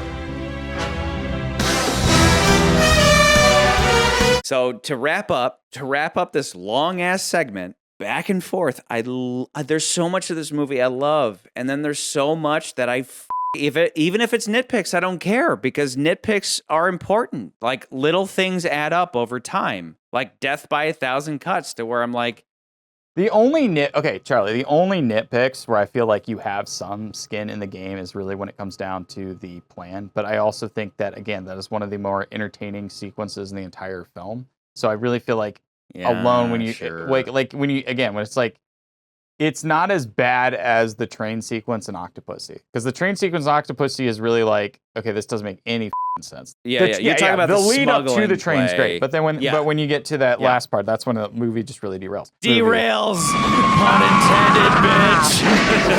I have one nitpick of this movie, and this is really more, again, it's also about, because see, it's about this Craig franchise. This always bugs me. And some people it doesn't bug, because it asks more questions than it does answer. Or it brings up more questions. So the most weird meta thing that bothers me about this film is the inclusion of the DB5. While you might say it's just a reference to the old Bond films, they even use it to be symbolic, because again, I kept harping back, like, this movie is very heavy on its themes. One being like, we're going to destroy the old, right? Everything, all the old stuff, we're going to resurrect. Everything's dying, like, Resurrection. DB5 dies, Bond dies, DB5 gets destroyed, Bond's home gets destroyed, M dies, all this stuff happens where these things die, but then they come back. So it's like, I see they're using a symbolic. I think it's a weird inclusion. Does this mean there were agents in the past that used such a car? Did Bond use this car? Casino Royale established that these films were meant to be a reboot, meaning any canon of the previous films was wiped, and we had to start fresh, because again, this movie's reintroducing Moneypenny, and it's reintroducing Q, but we also get the sense that there was another Q prior to this Q. So it's like, okay, I maybe we're talking about a different Q, maybe a John Cleese SQ. Yeah. So he probably why didn't knew we that ever other meet one. that guy? I don't know. Again, this is more of a nitpick that goes. It's not as bad here. It really does feel like they were like, okay, this is the 50th anniversary of Bond, because this film came out in 2012, which was 50 years after 1962, which Dr. No came out. So they're like, 50 years, 50th anniversary. We got to include the DB5 because it's the iconic, and I'm not going to drink for that one. It's the iconic car of the Bond franchise. Don't even care. No, So you don't it's like need we to have drink for include that. it. Objectively speaking, that's where iconic Objectively- is a legitimate word to use for Right. something like that. So they're like, we got to include it in the movie. But I always found it weird, because I know Charlie, you and I have talked about it. We're like, that's just a reference. But it feels like it would have just been a reference if they didn't also use all the gadgets inside the car. Are you going to complain the whole way? Oh, go on then, eject me. Which also kind of harkens back to that line. It's like, what he says about the pen, which has never bothered me. But it felt weird in that they're like, it's a dig. It's a dig. Man. Why are they digging on Q? Why would Q dig on himself? Yeah, It's we the don't new go Q. in for interesting gadgets anymore. We just go in for radio. It's just like, that makes you lazy, Q. You're not coming up with clever shit. That's anti-Q, you stupid f***. Like it'd be one thing if M said we don't go in for that anymore, but for Q to be like, yeah, our gadgets are stupid now. Our gadgets are just guns. It's like, that's it. Guns aren't gadgets, you f***. The paintings in M's office, are we to connect this to the original M, right? Original M always had paintings of ships in his office, so it's like they took that idea, applied that to his first scene with Q, where the scene with Q was like, here's this warship being sold off for scrap and all that. Grand old warship being ignominiously hauled away for scrap. The inevitability of time, don't you think? And then at the end of the movie, front and center, we have those paintings of warships. That's cool. I like that I never even idea. noticed that. That's like a cool thematic idea, but that's always been there from the very first, from Dr. No. M's always had warships in his office. They're also like in the Navy, right? Or Yeah, and M is an admiral and Bond is a commander in the Navy, so very much naval-oriented. But, you know, again, it gives the appearance of being really smart with really not much of the substance, but, you know, themes that have been there in Bond from day one. So anyway, that's all my observations. It's everybody's fucking call signs and not their actual accounts. I don't know why that's showing up. So anyway, one of the comments is not a member. So that guy. Republic Productions, you. You're not a member. So become a member. Shut the up. CMJM1221 says, "Hello, gentlemen. Been loving this series so far, and I thought I'd share my first comment here with Skyfall. I do have a lot to say, so forgive me if this becomes too verbose. Here goes. To me, Skyfall is the golden eye of the Craig era. Case in point. These two movies share many similarities to each other beyond the boilerplate similarities that many or all Bond movies share. They are both love letters to the franchise as a whole, containing Easter eggs and callbacks. They both are existential Bond films that deal with Bond's purpose in their respective eras, GoldenEye's context being geopolitical, Skyfall's being technological. They're both even named after our hero's two birthplaces. GoldenEye, Jamaica, being his real-life birthplace, and Skyfall, Scotland, being his canonical birthplace. However, I'd like to focus mostly on the villains. Raul Silva and Alec Trevelyan share much in common aside from the surface-level facts of them both being former 00 agents turned criminals with an axe to grind with MI6. They are, as Charlie put in your GoldenEye episode, meta-critics of James Bond. They both mock him for his patriotism. James Bond, Her Majesty's loyal terrier. England. The Empire. MI6. You're living in the ruin as well. You just don't know it yet. They both feign superiority to Bond as an agent. I was always better. And you're not nearly the agent I was. I can tell you that. They even comment on his drinking habits. I might as well ask you if all the vodka martinis ever silenced the screams of all the men you've killed. Just look at you, barely held together by your pills and your drink. That's a good point. Something else that makes them particularly dangerous as adversaries is the level of intimate knowledge they have of our hero. Silva reads to his face that he's deemed psychologically volatile due to his traumatic childhood, although with Alec, it's probably even more violating. I mean, seriously, think about the kind of relationship those two had for James Bond, international man of mystery, to have shared with him the tragic origins of his parents' death. But where your parents had the luxury of dying in a climbing accident, mine survived the British betrayal and Stalin's execution squads. Although what makes them special and what helps them elevate their respective movies to such high rankings in the franchise is that they are not only dangerous antagonists, but they are direct foils to Bond. Beyond the cliche of, we're not so different, you and I. Remember when I told you we're not so different, you and I? We're not so different, you and I. See, I did say that. Very clever. These two men are quite possibly dark, alternative timeline versions of James Bond. Silva is basically what Pierce Brosnan's Bond could have become, where he never traded from the North Koreans in Die Another Day. They kept me for 5 months in a room with no air. They tortured me. And I protected your secrets. I protected you. But they made me suffer. And suffer. And suffer. You had your cyanide. Threw it away years ago. I had only one thing left. My cyanide capsule in my back left molar. A scarred, broken, and cynical agent who stared too long into the abyss.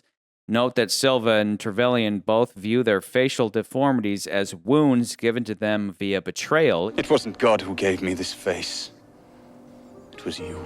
Do you know what it does to you? Hydrogen cyanide? Even though they were, in essence, both self-inflicted. Finish the job, James. Blow them all to hell. I broke the tooth and bit into the capsule. Their tragic flaw directly relates to what I deem to be the primary theme of this movie and the James Bond franchise to an extent. Silva and Trevelyan both accuse James of clinging to old ways of thinking and living in a bygone era. They believe themselves to have transcended the quaint sentimentalities of patriotism and loyalty to Queen and country when in truth they are projecting. All three of them, Bond, Silva, and Trevelyan, are granted new leases on life, but the villains are the ones who are incapable of moving on from their personal grievances. They think they've escaped the shackles of serving their duty to governments when they've merely chosen to serve new masters, money and revenge. What makes Bond the hero, as Charlie argued in the Casino Royale episode, is that he is a man who maintains perspective. It's all about the big picture, the game. The big picture.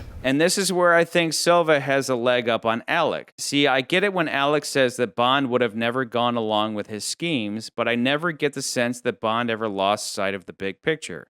Sure, everyone in that movie is rolling their eyes at him and telling him he's old news, but it always seems to slide off of him.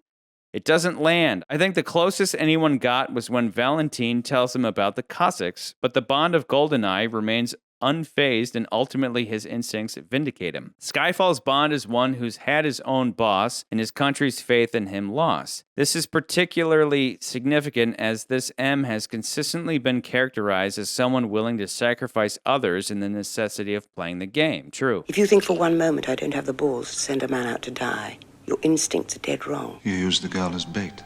Yes. If I'd had my way, you'd still be in North Korea. Your freedom came at too high a price. These bastards want your head.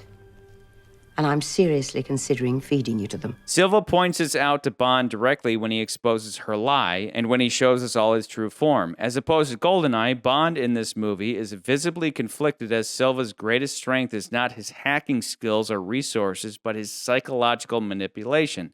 He is right. M has been playing fast and loose with the lives of her operatives. This is something she realizes in the scene in the hallway following Silva's interrogation, where she attempts to justify her actions to Bond in the moment before the final showdown where she breaks. I f***ed this up, didn't I? Silva broke her. His scheme of exposing all undercover agents as punishment for her refusal to rescue him when he was compromised is the perfect penance. However, in this scene, when Bond returns Her Majesty's loyal, beaten terrier, she places all her faith into the one person she can trust. I find it ironic how the evil queen of numbers is presented with all data pointing towards Bond not being ready and decides to go on instinct herself. Not to mention the irony of how in the climax, she's the worm on the hook this time, Bond being the one holding the string. Interesting. And I'm to be the bait? All right. Just us. No one else. And Bond, the man she taught to see the big picture, is the one who assures her that it was all in service of playing the game. No. You did your job. Number 8 for me, but significantly below GoldenEye. It's still too depressing for me, and the ones above it are, as Q would say, fully loaded. Cheers. I'm exhausted after reading that. I am about to go to bed. I'm ready to go literally to bed just gonna after say that. It's time to cast off. From here on, guys, we need to limit your character count. No more novels. Well said, but yes, regardless of everything I said about how this movie could be better, Silva's motivation and overall goal, coupled with Bond backing up M until the end, is the best argument for a higher than lower rank. Proxt DT or TTD. This movie is great. Yes, there is some bad choices with Silva's escape sequence. Really pushes the limit on our ability to suspend disbelief. But it is one of the most fun Bond movies to watch. Similar quality to Tomorrow Never Dies. Javier Bardem is great, and his first scene after Bond is captured is one of my all-time favorites. For me, Craig's second best and top 10 in the series. Spectre Tech Chair Engineer 3453. Culmination of many ideas Purvis and Wade had been toying with since Twine. MI6 Under Siege, M in Danger, and a disgraced Bond making a comeback. I think it's a very good, but dragged down by some sloppy writing and cheesy fan service. There are some subtle details that I appreciate, such as the near identical framing of the MI6 target practice and the William Tell scene, or how Tanner would like the new underground base if it wasn't for the rats. I'm still discovering tunnels dating back to the 18th century. Quite fascinating, if it wasn't for the rats. Yeah, and also Q says something later like, Too big and Silver will smell a rat. I didn't even pick that up. That's a nice little pull there. The strongest sequence were the Shanghai sniper and the Macau casino scene. Bond stalks prey and playing hunches felt very old school. The film strikes a good balance between serious and silly and lets moments to breathe. Visuals and music get to speak for themselves. Love Craig's one-liner too. I think this deserves to live around number 7 on your list. Keep up the good work, guys. So we had a 7 and an 8. I'll say I am friendly to number 7. That's after last looking at the list, that's kind of where I'm leaning towards. So anyway, moving on. I like it above License and Spy Who Loved Me. I think it just outshines both of those movies. And I could see it above or below From Russia. That's what I've been kind of grappling with. Because here's the thing, Trevor. I can go in and be like, I look at this and I'll be like, yeah, I think it's my favorite film. And I can see why I would want to put it above GoldenEye and Casino Royale for personal reasons. But when you lay out some of the flaws in it, I'm like, okay, I can see why you would put it under it. And then I get really kind of questionable with Goldfinger and From Russia with Love because I'm like, those movies are great. And this is like, it's good too. But I feel like this one just outshines when it comes to the story, not the plot, the story elements of the movie. And I have to make that distinction because somebody's going to get that confused. Anyway. WMCI7FG says, this film feels very overrated. They tease some interesting plot points, but never do anything with them. Like the leaked agents. They're totally forgotten about. Yes. Instead, this film feels like an independent student movie making Bond even more like Batman with none of the charm that the series is so iconically known for. Twine did all these themes better, save for Daniel's smoking body. Bottom 5 for me. Yolt is better. Bottom 5? Holy crap. I mean, that's intense. Yeah, I think he's like missing a good chunk of the movie. Sure, And but at the same time, even like Twine, I'm like, Twine's like, no, Twine's not even one of my favorites. But like overrated, I agree. This movie is, in my view, significantly overrated.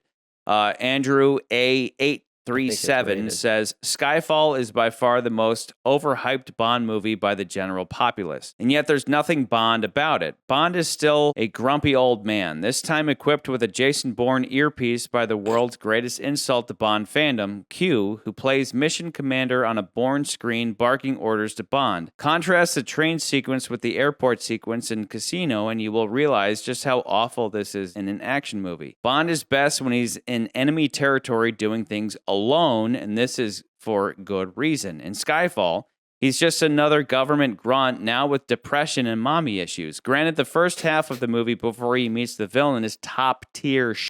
This movie brings out all the stops to try to make you remember it's Bond. They bring Q back, but he literally starts off by insulting past Q. They make the plot more personal with M, which is fine if the rest of the movie didn't rely on a convoluted and tired villain plan, Joker and Loki Cage, anyone. And by far the worst rendition of it, Q has to plug in laptop at exact second. They try to make Silva kind of like an Alec, but it's very half-baked. If I wanted M in danger, I'd rather watch Twine.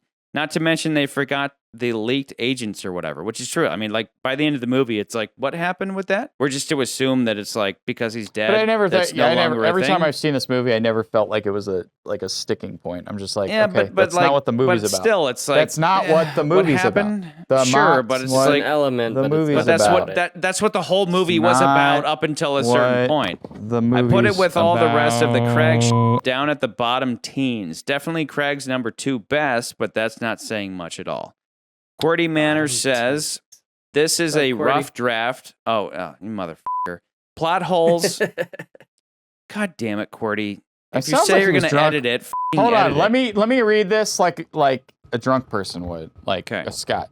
Like a Scott. Plot holes. The trainer's distraction. Anyways, who cares about Home Alone ending? Why is James Bond crying over him? Plug in the laptop. Why? Cinematography tricks people. Action is sluggish, like over-edited more.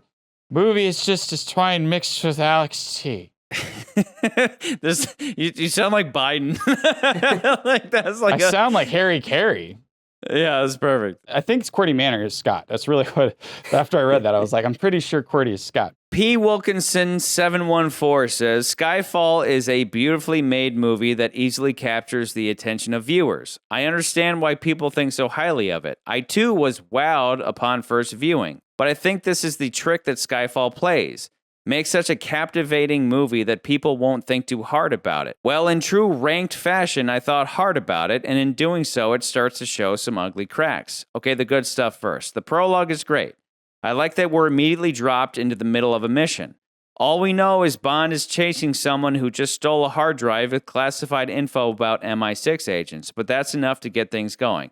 The action itself doesn't do anything we haven't already seen in other movies, but I do enjoy it. Having his death lead right into the title song, one of the best, Adele is amazing, of course, gets the audience hooked right away. When we move to Bond in his off-the-grid phase, I love that there's no dialogue in this scene.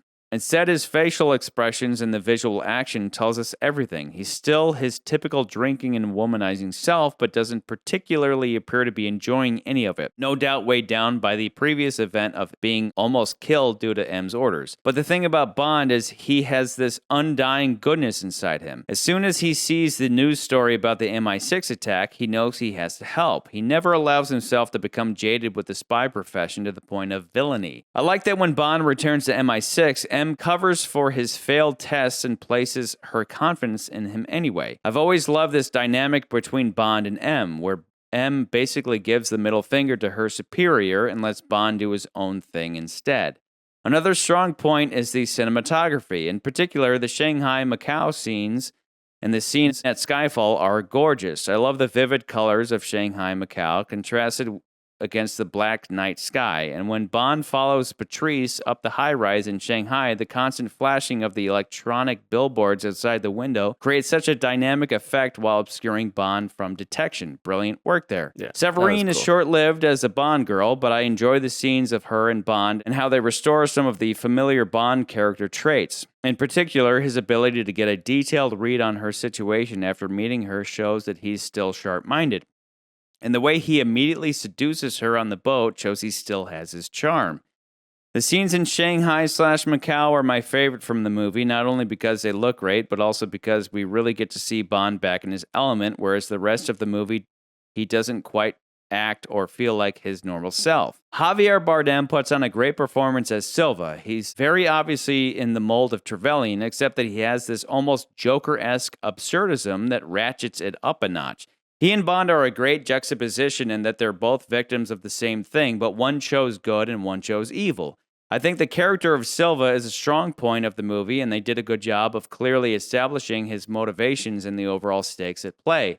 I love a good Bond ally, and Kincaid delivers. Love his "Welcome to Scotland" quip after he blows the guy away with the sawed-off shotgun. A quick aside, Albert Finney also cameos in one of my favorite films, Ocean's 12, which also features Robbie Coltrane, who shared the screen in Harry Potter with Ralph Fiennes.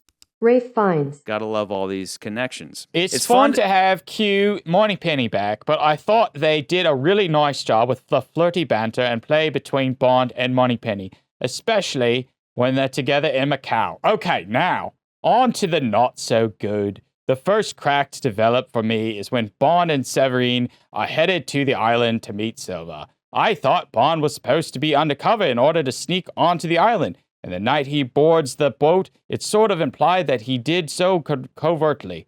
But the next day, as they approach the island, he's just blatantly walking around for all the henchmen and crew to see. This blows his cover and exposes Severine as a co-conspirator. Then, the henchmen randomly decide to hold him at gunpoint, even though they seem completely unbothered by Bond's persistence at first. It's obvious that the writers just needed a way to get Bond to the island. But it feels like they got lazy with the finer plot points here, and it's basically said, it doesn't matter if it doesn't make perfect sense. And I sort of agree that it doesn't matter that much, but this is the first of many coincidences and plot holes in the movie that really start to snowball over time. All the scene needs was a small tweak, like maybe the crew discovers Bond as a stowaway, And that's why they hold him as every captive. Even as the nitpick king, I don't have a problem with this sequence at all because it's consistent with Bond's character. Yeah, Bond could have snuck around the island trying to get a beat on Silva, but that's not his style. Remember, Bond's philosophy as a spy isn't to hide behind aliases or disguises, but to go straight in to confront and provoke the bad guy. Agent.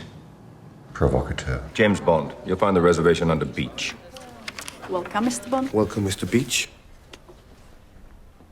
Or is that Bond? I'm a little confused. I really think you people should find a better place to meet. Mr. Bond, what a pleasure. And remember, he only surrendered himself after he'd activated his distress beacon, so he knew backup was on the way no matter what happened next. Radio! Then we get to the worst sequence in the whole movie, when Silva escapes from MI6 prison. True. It's not that it's a boring scene, it's just that it makes no freaking sense. For starters, why are you housing Silva in any sort of building that can be hacked by computers when you know he's already hacked your system in the past? I agree, just put like a safety chain on his cell door. It just spirals from here. The worst part of the scene is Q. He brags about how he's this computer nerd super genius, then proceeds to hook up Silva's malware-infected computer straight into MI6's system. When their system is hacked by the program Silva installed so he could escape, Q yells, "Can someone tell me how the hell he got into our system?" You plugged his computer into the system, you dumbass. That's how, you fucking asshole, stupid piece of shit. Then you have the crazy chase between Bond and Silva, where you really have to suspend disbelief because the timing and coordination of everything is way too perfect, particularly when he derails the subway at the exact right moment. Normally, I'm willing to just go along with stuff like this because after all, it's a movie and it's supposed to be entertaining, but for me, it just further poisons an already stupid scene. We don't even get to see how Bond escapes that situation. It felt very much like a let's turn Silva into the Joker moment by doing something chaotic. Him disguised as a police officer and blowing up a subway is a little too similar to when the Joker disguises himself as a nurse and blows up the hospital in The Dark Knight. The subway thing just feels like a waste other than to show that Silva is crazy, which we already knew. When Tanner tells M that Silva escaped and they need to move to a secure location, why does she brush it off so flippantly? Doesn't she realize Silva is coming for her? More importantly, why doesn't Bond immediately realize Silva is heading for M? He wastes all this time chasing him for nothing instead of rushing to protect M and anticipate Silva's next move. After Bond gets stuck with the derailed subway, the next time we see him, he has suddenly made it all the way to M's hearing. So he knew that's where he needed to go all along, so again, why did he chase Silva? Tanner and Mallory are literally the only smart people in the entire prison break scene, and I do love the redeeming moments for Mallory here, but it's just riddled with plot conveniences to support the action sequences and stunts, and it's fine to watch with your brain shut off, but really stupid when you start to think too hard. That's me this whole episode. I'm just like, turn your brain off at your own f***ing risk, but like, you can nitpick this movie to hell. The scenes at Skyfall aren't as bad as the prison escape, but I have mixed feelings. Bond decides to seclude himself in M and lure Silva to come fight them while bringing no weapons or supplies. All of the key decision makers at MI6 are in on the Skyfall plan, so it's not as if they didn't have access to this stuff. Obviously, I completely agree. Why didn't anybody send help to their boss and best agent? Just because M said no one else doesn't mean they had to listen to her. Just us. No one else. And by the way, this would have been the perfect moment for Moneypenny to show up and redeem herself before ultimately realizing that the field isn't for her and taking a desk job. But whatever. So it turns into a MacGyver / Home Alone sort of thing, and I don't think that's what the writers were going for tonally, but that's how it comes off. I'll give it full credit for being original, though, and I sort of love it in a guilty pleasure way, I agree. Then we get another dumb plot convenience where Kincaid is using a flashlight despite the entire night sky glowing with fire, which exposes M's position to Silva. All of these little plot conveniences really add up across the whole movie and weigh down my enthusiasm for it by the end. That's my whole point. She's sitting in the chapel perfectly calm. We know she got injured at some point during the raid on the house, but there's no indication it's a mortal wound. After Bond shows up and kills Silva, last rat standing, great line and callback, M says in a healthy and normal voice, 007, What took you so long? The very next moment, she completely collapses and dies in a mere matter of seconds. It was such a whiplash, jarring thing. It's like the writer said, F it, just kill her already. We're done with this movie. To be clear, I like the emotion of the moment, and Dench and Craig both played it well, but much like the scene where they approach the island, the writing needed some fine-tuning here to give us a more believable sequence for how M goes from being simply injured to actively dying. Yeah, I don't know. M's a pretty tough broad, so I buy it. As I've said before, I think there are a lot bigger problems in the scene than her sudden collapse. Overall, it's a visually stunning movie that's perfectly enjoyable if you don't think too hard. Yes, everything from Shanghai/Macau through Silva's capture is splendid vintage Bond. For me, it's ultimately bogged down by an excessive amount of plot conveniences, holes, and shortcuts. Somewhere between 9 to 12 feels appropriate. Let's continue to narrow it down because, again, I'm the guy who's like, I love this movie and I hate it. So I'm torn. I got a wide range. If you truly think it goes at number 5, I can accept it. But I don't see it defeating classic Bond outings like License to Kill, which is the best revenge tale we have in the series. It is a complete assassination plot. And then The Spy Who Loved Me, which is one of the best just archetypal Bond outings where it's like the bad guy who's just like an insane person, and we're just fighting the insane person. The Man with the Golden Gun, which has its flaws, as everybody knows, and so I can see it defeating that. Personally, I'd probably put it just above Dr. No, because this movie is significantly flawed. You can look the other way on certain things, but overall, most of it is contrived. When you come in and you're like, okay, story's king, that's the only thing that matters, great, that's the only thing that matters. But then when I look at the whole movie as a whole, which also includes the making of the movie, the cinematography, the music, how it's composed, is the acting good, all that other stuff. It's like, yeah, like those are the things that anybody who's going into these movies are going to go, oh, this wasn't that good. But like this story, I guess, was fine, but like it wasn't supported by great acting, or wasn't really supported by, like, it kind of just looks like ass. And that's where I'm like, I don't know. And it's hard because honestly, like, those other two movies, License to Kill and The Man with the Golden, the one that I'm like, I have more trouble with putting is like The Spy Who Loved Me, because I can see your point of being like, well, it's a better movie, and I'm like, yeah, kind of is. But with License to Kill, that's where I struggle, because I'm like, yeah, but now you're saying a well-crafted movie is compared to this movie, where I feel like this movie actually put a lot more time and effort into even the writing of it, even if you think it has all these nitpicks. I just see flaws galore on a really good movie that, like, again, as per usual with Bond, if I put the blinders on, like, yeah, it's good.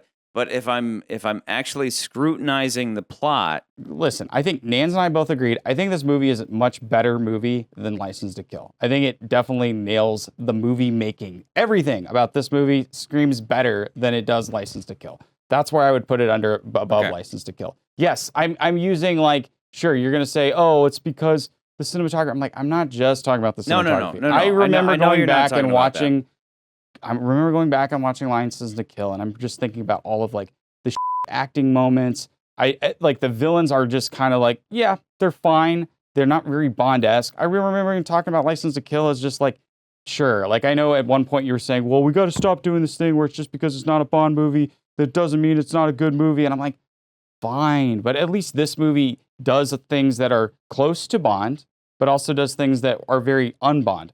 Personally, for me, the reason why I place movies like Honor Majesty's Secret Service and this movie and some of the other ones, even License to Kill, is because they break the norm of what we're expecting out of a Bond movie. Even The Spy Who Loves Me does the same thing, where it's like you're expecting just Bond, saves the day, villains, all that stuff. But Bond is never confronted with the outside of those parameters. And I feel like that's one of the reasons why I like this movie, is because it's handling a subject matter that, especially with the leader of MI6 being M, it's handling a subject matter of, like, his relationship with her, as well as the relationship with her and other agents. I really like that aspect of this movie. Yeah, this is a much deeper exploration of the character, and It has the built-in personal stakes of the relationships. My and everything. whole thing, Nans, is that the illusion, the grand illusion is, there's so much about the Bond character, but at the end of the day, what do you really get? Like, what do you get out of Skyfall? An enjoyable movie and experience. I loved this movie. No, I'm talking about going back to actual Skyfall. You get one really good moment, which is James hid in this priest's hole when he found out his parents died, and he came out 2 days later, and he was no longer a boy. Like he came out a man. That's the only thing you get regarding the Bond character, and you don't get anything else. Like the whole movie, you're expecting there to be a whole bunch of really awesome stuff that you learn about Bond. You don't learn anything about Bond other than he was an orphan, which we already You're knew. just discounting things at this point. You're like, it's not even that important. Because you're just like, oh, the only one thing we learned is this. Like, okay, but we also learned where his backstory is. We learned where he came from. In the Bond universe, at least, we learned that his parents had both died. We learned also that he... We already knew all these things. Hold on. I get that it was rebooted, but we already knew all of that. God. What did we learn explicitly from this movie? What did we learn about the James Bond character that we didn't already know? You're doing the thing that I can't stand. You just keep talking when I'm trying to make a point. It's really aggravating. Answer my question. I'm trying to, but you keep doing. You do this to Scott, and you do this to people when you won't back down. You just want to keep going and going and going. Please answer my question. It's very frustrating, and I'm very tired.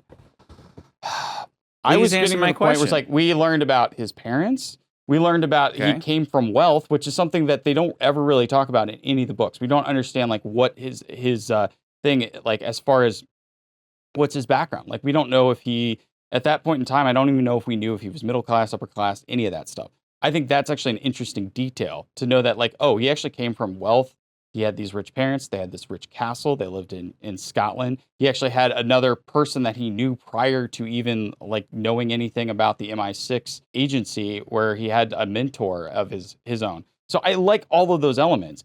I don't think, but that all being said, I don't think it really hinders the movie by any means.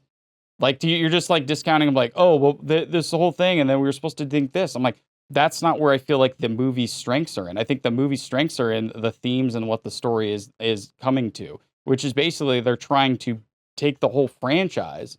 Because at this point, we were already promised a reboot with Casino Royale, but we get a very okay, so we're telling the Bond story, and then we get the next little bit that's kind of a continuation of that. This, I feel like, is at least trying to make a case for why the Bond franchise should continue. And I think that's why I like this movie so much. That's what I think is done poorly. All the stuff about is Bond still relevant? Blah, blah, blah. I think it's poorly set up. I think it's poorly executed. I think it's all very much contrived and could have been done a hell of a lot better, considering the fact that GoldenEye already did that and GoldenEye nailed it, whereas this movie set it up, but didn't really set it up well and didn't pay it off well. So we all agree. We all agree that it's in the top 10. I honestly think that the ideal placement for this is number 7. I really do. It supersedes Dr. No's Simple Perfection. Like we've said before, if a movie if it's big enough, if it excels beyond Dr. No, even though it might have some questionable plot stuff, then it defeats the Dr. No threshold. Yeah. But this movie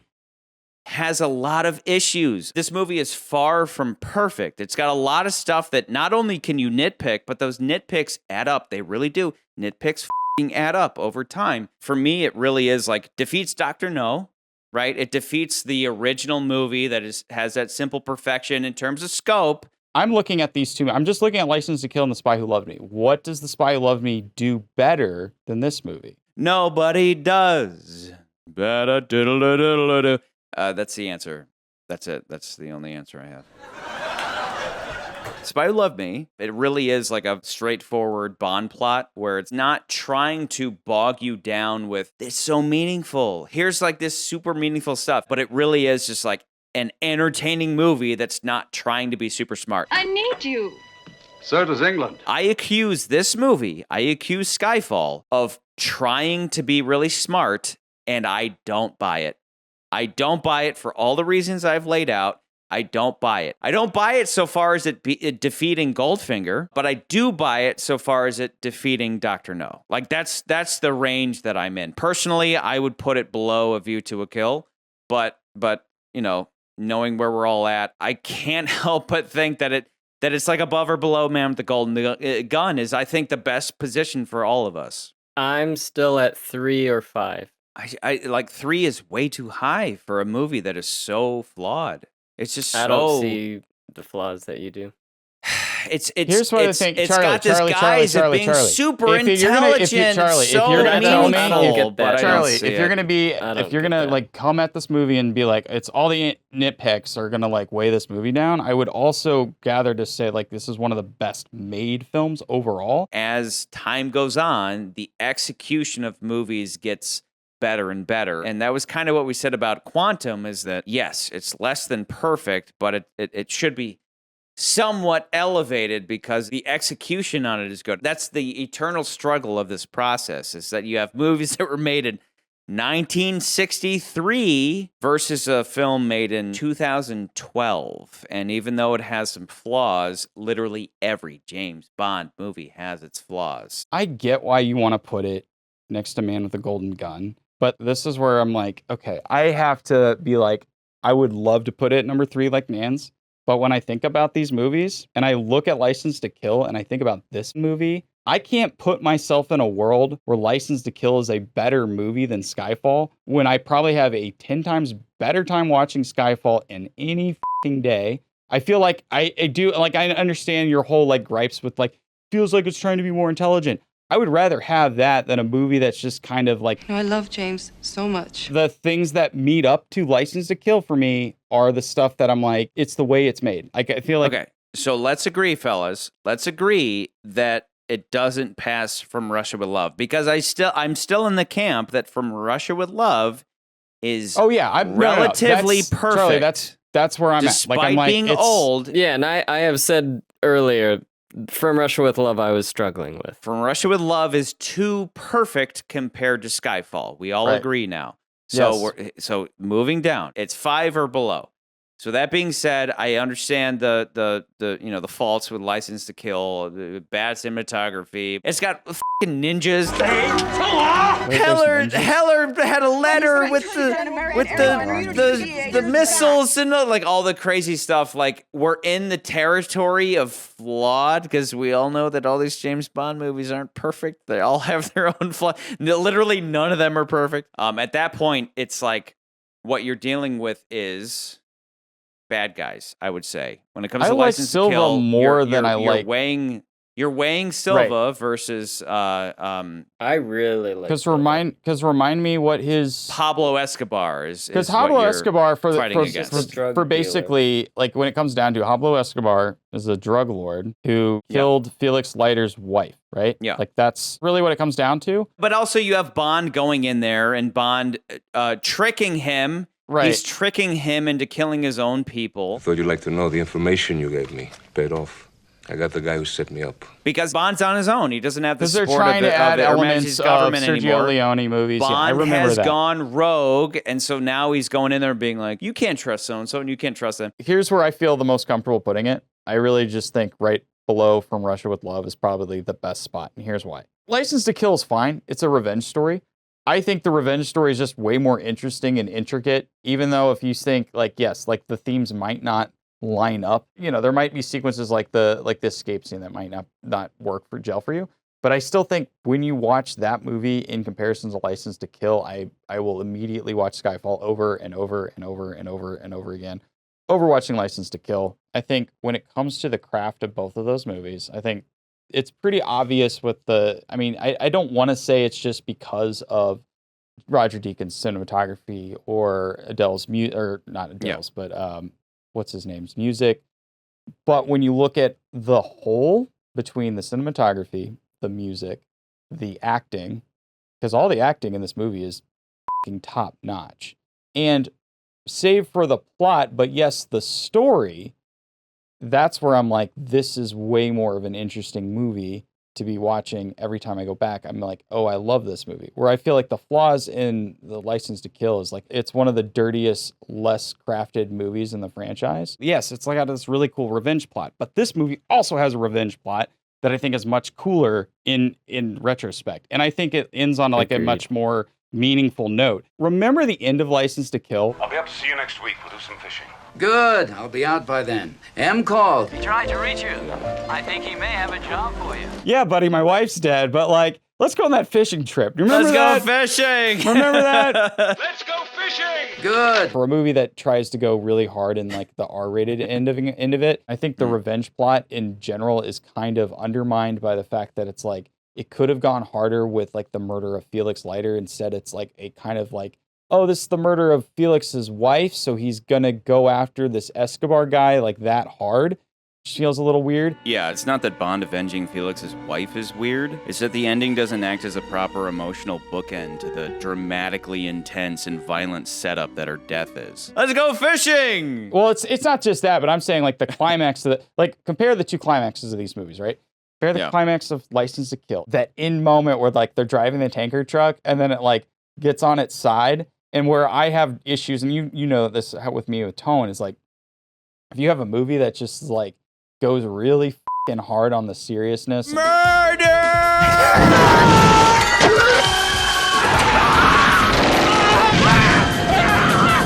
You want this movie to almost be like an R-rated movie. And then your end little moment is the tanker truck tipping on its side as your big stunt in that movie. It feels very silly. Like that is just over the top silliness for a movie that's trying not to be that. Sure, it was at the tail end of Bond's silliness coming off of John Glenn, but it still has its merits. When you look at that movie as a whole, you're like, it's got its silliness. It's got aspects of it. You're just like, okay, I guess we're going the red. I'm saying these are the sticking points for me with Skyfall. I'm saying the story, I'm going to do a better story.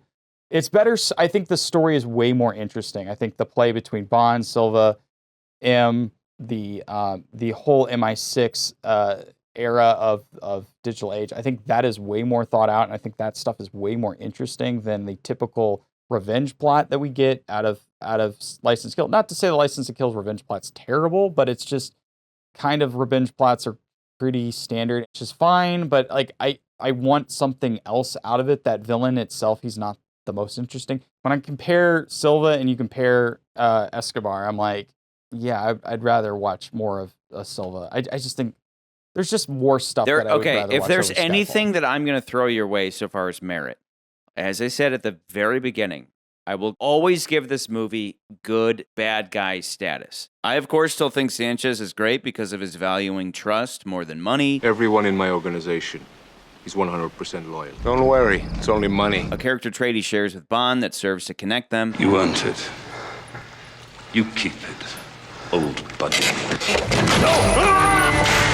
As we've discussed Bond nauseum, these are the best bad guys, the ones that show that fine line between good guy and bad guy. However, Silva and Bond's connection runs a hell of a lot deeper. His whole thing of being like, hey, Bond, you don't need to be part of this MI6 thing. You can go do your own thing, doing whatever you want and selling it to the highest bidder. You could pick your own secret missions.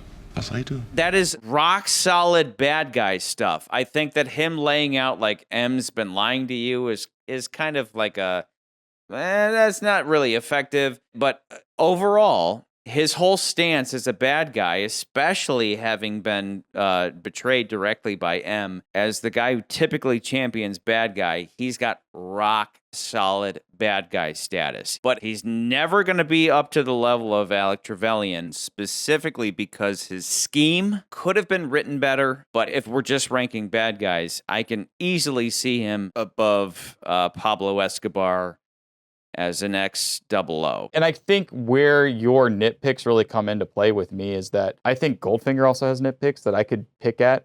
So does From Russia with Love. Sure. But again, all of them. I think every one of these movies has nitpicks. Chairface. I could also see where I would want to place it above Goldfinger, because while I love that movie, one of the big nitpicks is like he basically sleeps with a woman and then that's how they solve the problem at the end of the movie, really. His greatest gadget is his dick. Right. Latest thing from Q Branch. Sure. Anyway, I just think right above License to Kill is a very fair assessment between the three of us. I think that's pretty fair. Because here's the thing, Charlie, I think you made some clear points. I get where you're coming from. I think they nail it with Silva at least. I think he's the superior villain of the franchise. Yes, Trevelyan's great. Scaramouche's great. I think he nails. It's just he's such a better version of the dark James Bond. But like, contrary to me always being like, I'm all about story and bad guy, there is a balance there where sometimes you have a really good bad guy and there are shortcomings in the story, and those are the things that need to be weighed out, where in essence he's very much like an Alec Trevelyan, but his whole plot is not ruined, but it is jeopardized by cutting corners. Like, oh, isn't his plan so genius? And I'm like, okay, you have this guy who can do anything with a laptop, and yet his big plan is that he's going to get on a train and go to a hearing and shoot M. Like, that's where I'm like, that's cheap.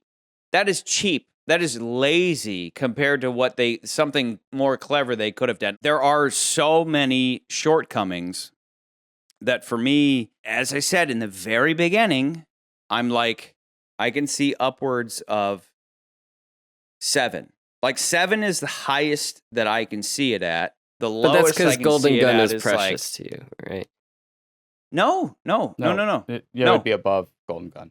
Oh. I could see it above Golden Gun, my precious Golden Gun, but not even. Like, I just love Golden Gun because I think it's very much in character of Bond. But my whole thing is that this movie has incredible assets, but it also has so many questionable elements. We went through your list. You had like 20 plus nitpicks. McCurdy and I, we have like 5. And for me, the nitpicks don't add up. It's just like a nitpick goes in one random direction. Do. It doesn't For me, snowball into a big so many fucking nitpicks that means something at a certain point. Like there are significantly more nitpicks than anything else.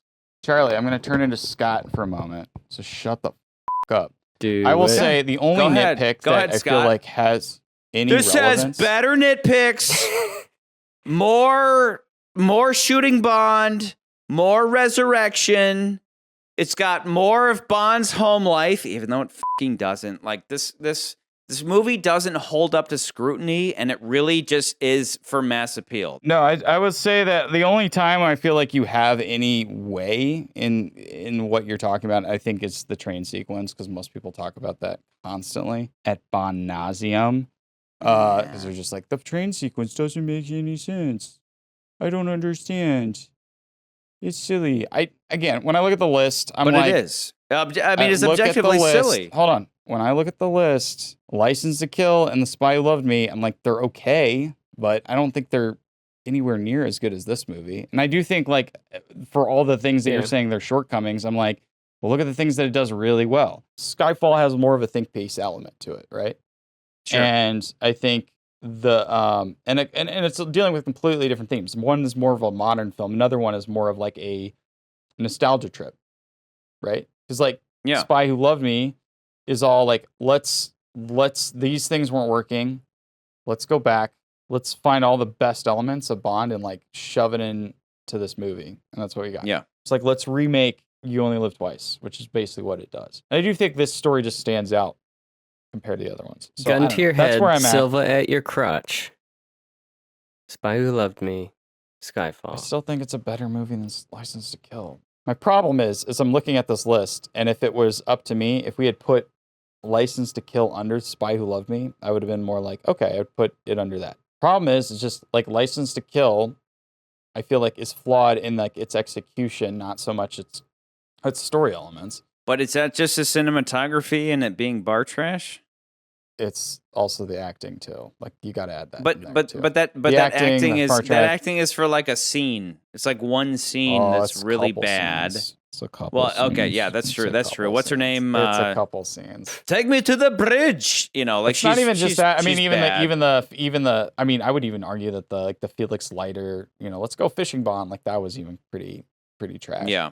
It's just kind of a trashy movie overall, and it's just like hard for me to be like, let's put this trashy Bond movie with a pretty standard revenge plot, and then that's going to be above a little bit more thought out, classier. You have class. Skyfall movie that maybe not hits its points as hard as it probably could, but at least at the core of its story has kind of a very much more interesting tale in the Bond universe than Revenge Bond goes on rogue. Like that's the point I'm trying to hit here. It's like I know you're saying all these nitpicks, but I'm just like, we've always liked personal stakes stories. Yeah, and I think this one has a better personal stakes story. That's where I'm at. I can see it, fellas. The thing for me, McCurdy, is that you and you're all about The Spy Who Loved Me, and I'm all about The Man with the Golden Gun. You see Skyfall with acknowledging its faults, acknowledging everything I've said, all its faults, acknowledging that it's not perfect and that you can nitpick the out of it, and that it's truly trying to be really intelligent.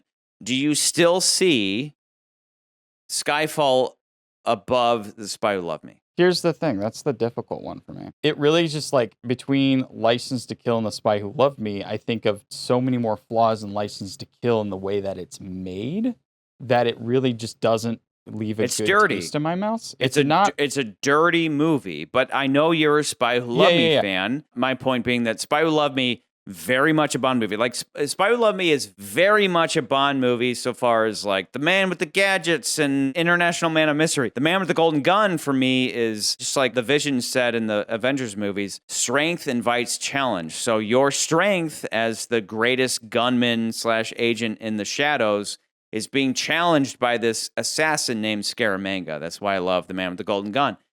I'm sitting here being like, I could put Skyfall, a movie that I see heavy flaws in, I could put that above The Man with the Golden Gun. I'm asking you, do you truly see that movie transcending The Spy Who Loved Me, which is solid Bond?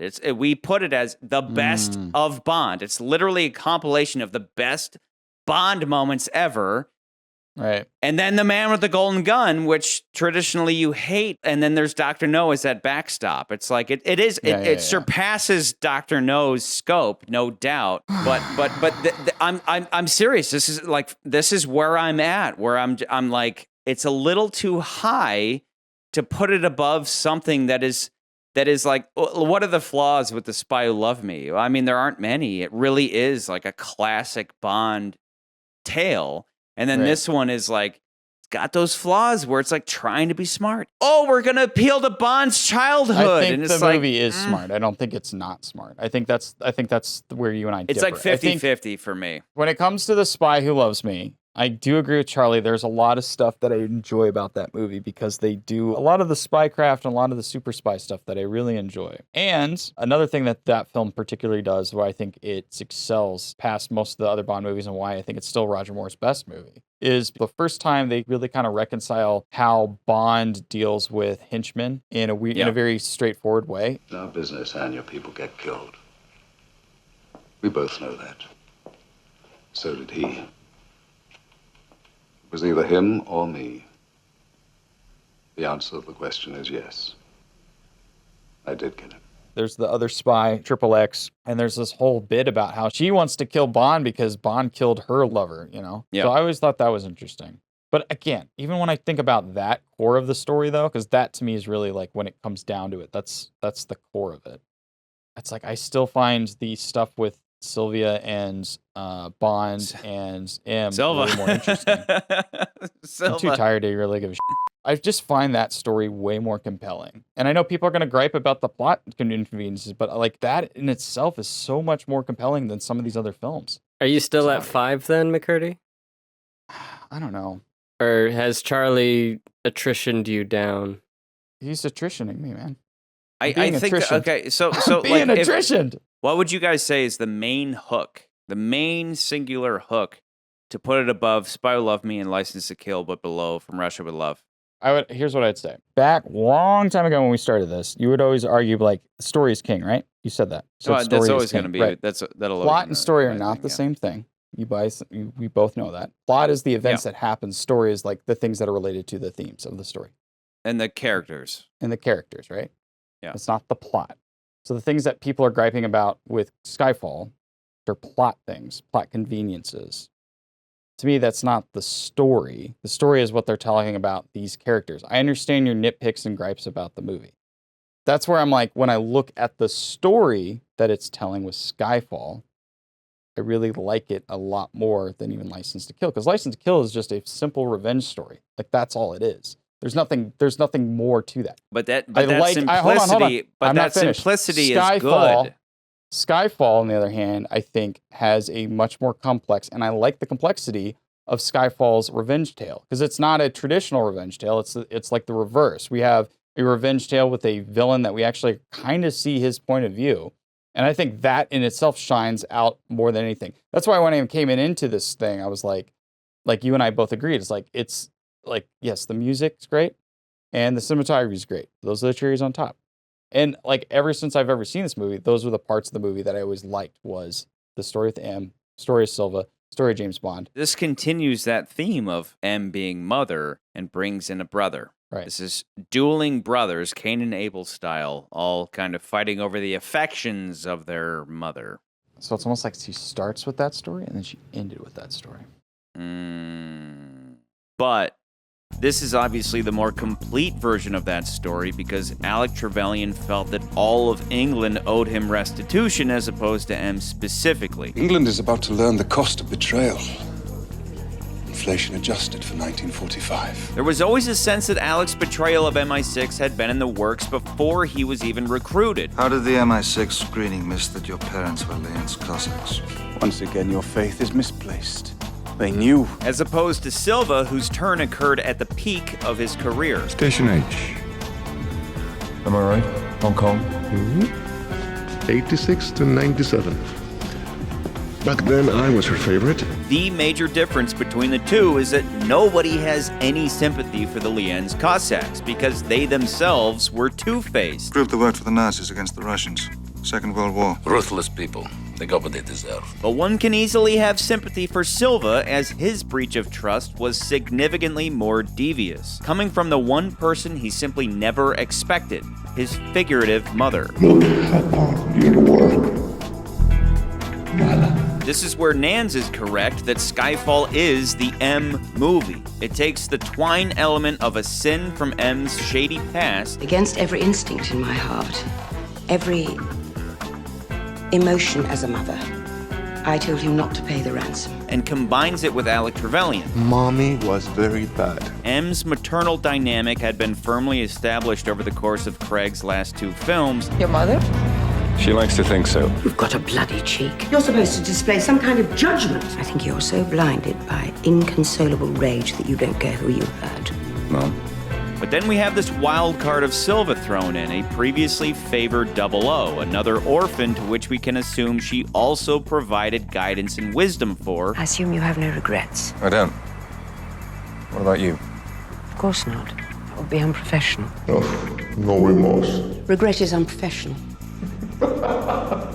Regret is unprofessional. They kept me for 5 months in a room with no air. Only this son she betrayed, sacrificing him not for the greater good per se, but for her own benefit. I got 6 agents in return and a peaceful transition. M has brought numerous figurative sons into this world, and she is willing to sacrifice each and every one of them for the greater good. Leave him! Take the bloody shot! It was you who betrayed me. However, her sacrifice of Silva was careless and selfish, like a mother aborting her baby because she'd rather go out to the clubs than stay home at night. M sacrificed Bond as well, only not for herself, but for the greater good, like a mother sending her son off to defend the city walls. It was the possibility of losing you, or the certainty of losing all those other agents. I made the only decision I could, and you know it. I think you lost your nerve. What do you expect, a bloody apology? You know the rules of the game. You've been playing it long enough. Both sons given up, but for different reasons. This is where McCurdy is 100% correct that Silva's bad guy motivation is undoubtedly the best in the series, as he's not motivated by money or power or psychosis, but by bitterness. A bitterness that festered and grew until Silva flipped from good to evil, from exactly what Bond is now to what Bond could become if such a betrayal were to occur, reflecting one of the oldest stories about sacrifice, envy, and revenge. the story of Cain and Abel. The basic story is that both brothers work to make sacrifices to God, but only Abel's are accepted because his are pure and selfless, whereas Cain chooses to hold something back for himself. Cain envies Abel's success while knowing in his heart that his shortcomings are his own fault.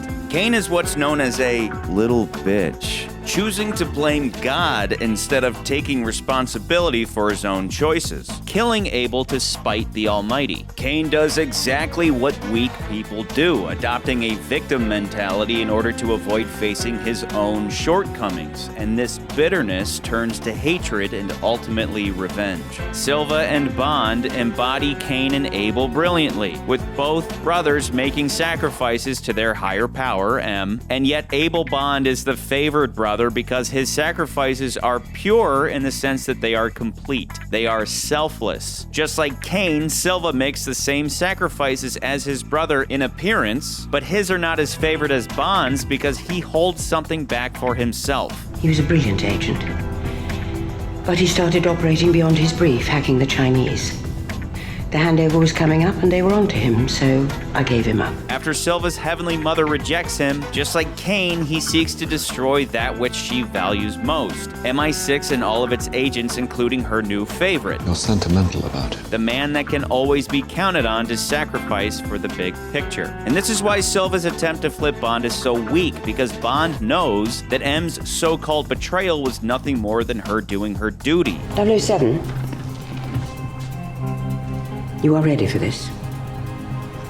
Yes, ma'am. What is this if not betrayal? Hardly the big picture, wouldn't you say? But in point of fact, it is very possible that had Bond not learned the lessons of Casino Royale and Quantum of Solace, I want you to take your ego out of the equation and to judge the situation dispassionately. I have to know I can trust you and that you know who to trust. You don't trust anyone, do you, James? No. Then you've learnt your lesson. I need to know that I can trust you. You said you weren't motivated by revenge. I'm motivated by my duty. Is he still alive? He is. I'm surprised. that M would have eventually given him up just as she did Silva. These bastards want your head.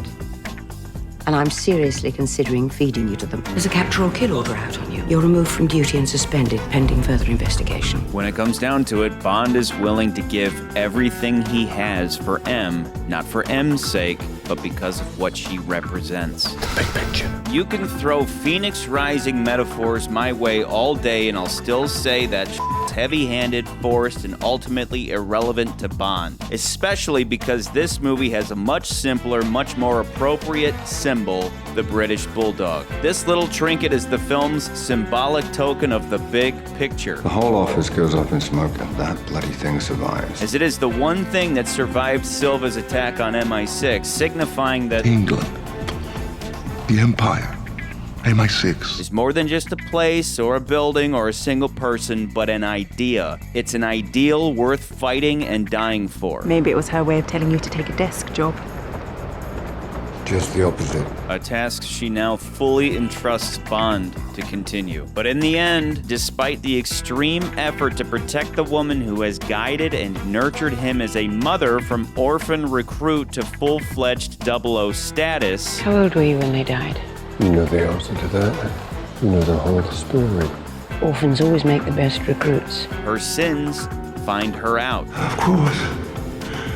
It had to be here. And this is where I can grasp Silva's hesitation to kill M, because deep down he understands all of this, just as much as she does. I f***ed this up, didn't I? I did get one thing right. These words are the closest thing to I love you that M, the closest thing to a mother that Bond has, could ever say to him. So despite all of the nitpicking and the complaints about logical shortcomings, this final moment between Bond and his mom is one of the most beautiful in the series, and is one of those rare moments where James Bond should cry. It's the perfect bookend to a relationship that began with, How the hell could Bond be so stupid? I give him 00 status and he celebrates by shooting up an embassy. Is the man deranged? I knew it was too early to promote you. Well, I understand 00s have a very short life expectancy. So your mistake will be short-lived. I did get one thing right. This works very effectively as the emotional payoff I talked about previously, even if it relies on a logical framework spanning 3 complete films. Bond returning home does nothing for me, but the passing of M is excellent. It's also in this scene that Silva confirms the threat he made back in his glass cell. Life clung to me like a disease.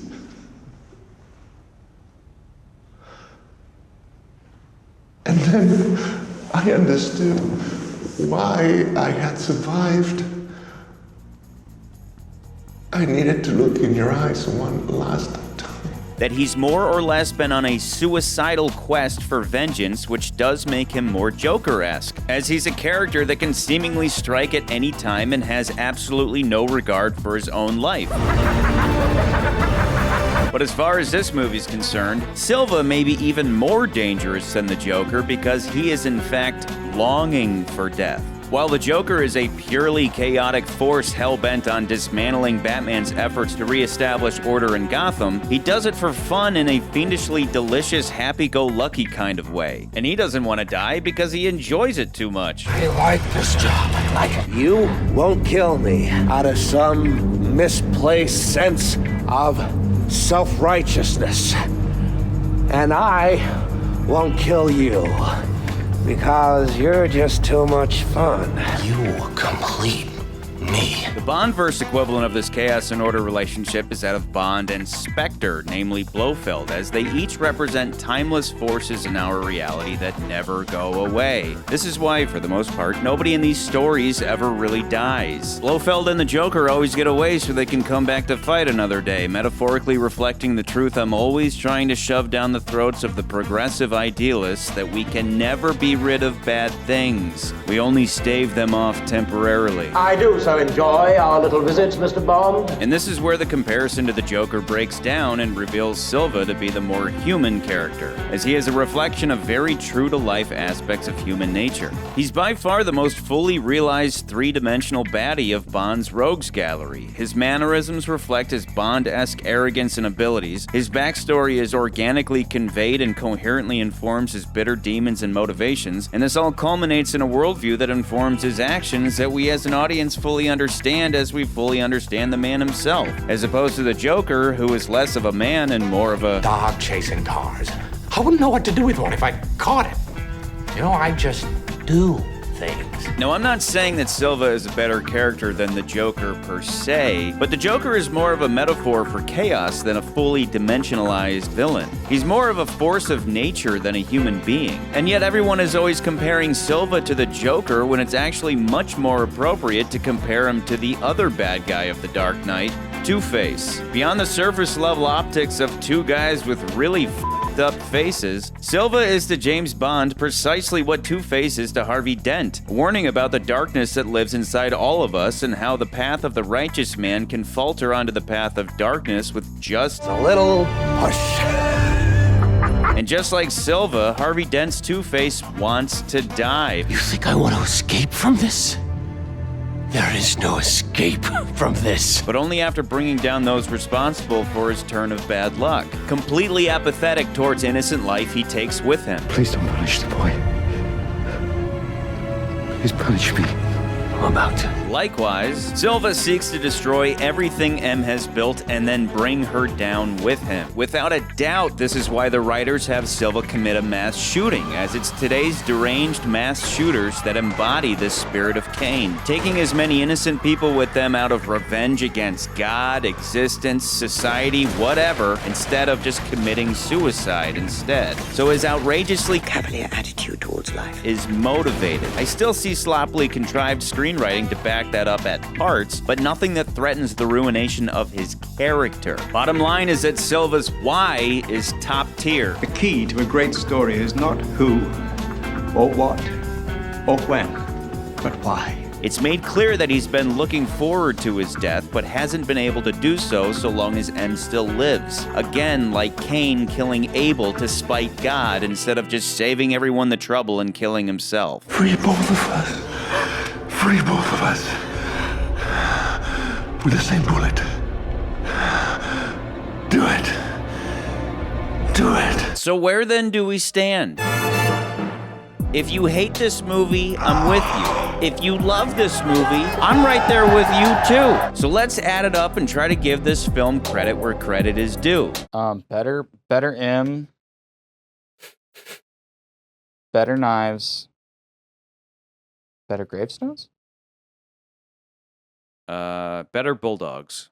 Better bulldogs. That's the one I was missing. For the reason before emotion types and Ian Fleming fundamentalist Bond fans, the plot leaves more to be desired, especially from Bond movie staples Q and Moneypenny. For film snobs and the unwashed, all-feeling, no-thinking masses out there, the story is great. And the story is great if you focus on the M. Bond Silva trifecta. However, speaking of Fleming, this film is reflective of the central tenet of James Bond that differentiates him from every other spy character, and that is his classiness, both of the character of Bond himself and the more serious tone of the higher-ranked films in this series. Skyfall is a classically classy Ian Fleming James Bond outing, not a Cubby Broccoli goofy adventure, at least so far as what his movies turned into down the road. That being said, if Silva himself wasn't so damn good as an ex-00 motivated by M's direct betrayal, this movie might just barely break the Thunderball threshold for its plot conveniences or the Secret Service threshold for its failure to nail its themes. The success of the film works in the same way that The Man with the Golden Gun works, that it's strongest in its Bond and bad guy character elements, and then amplifies these elements by utilizing M, and in the process giving M more screen presence than M has ever had in any film. At that point, all that's left is The Spy Who Loved Me and License to Kill, two excellent Bond outings. Spy is a classic world-spanning adventure of that which Bond movies morphed into over time,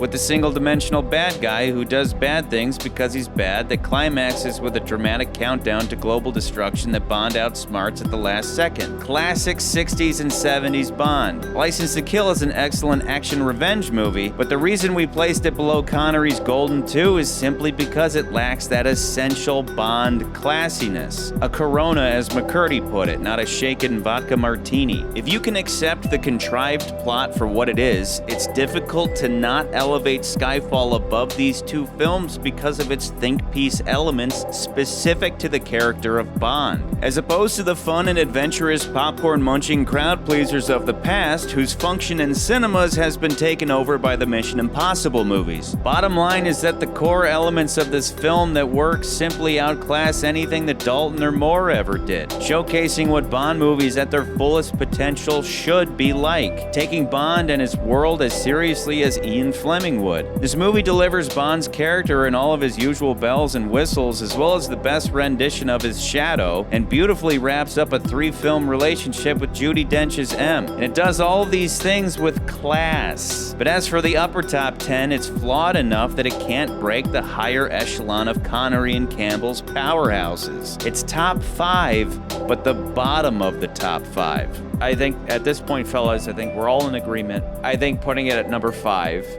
within the top 10, but not within the top 3 is more than fair. Mm-hmm. The list stands thus: GoldenEye, Casino Royale, Goldfinger, From Russia with Love, Skyfall, License to Kill, The Spy Who Loved Me, The Man with the Golden Gun, Dr. No, The World Is Not Enough, A View to a Kill, For Your Eyes Only, On Her Majesty's Secret Service, Quantum of Solace, Thunderball, Tomorrow Never Dies, Octopussy, The Living Daylights, Live and Let Die, Moonraker, Diamonds Are Forever, Die Another Day, You Only Live Twice. I think that's fair, dudes. I think that number 5 is pretty fair for a movie like Skyfall that is especially in a first viewing, exceptional and exciting. And for general audiences, they love it, even though Bond fans might have problems with it that your general audience might not. Anyway, McCurdy, there's only one person we could possibly toast to. Yep. And that is...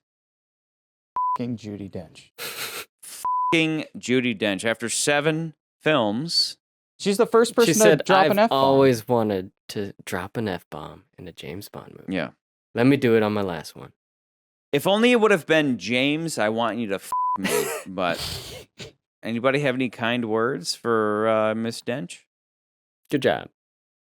And I think she always brought a level of Ever since her introduction into the franchise, I think she brought a level of class that, not that it ever really missed, but it was important that once you lost Lois Maxwell in the role of Moneypenny, there was an essence there that was missing, and I think she kind of got the essence of Moneypenny. No, I was just.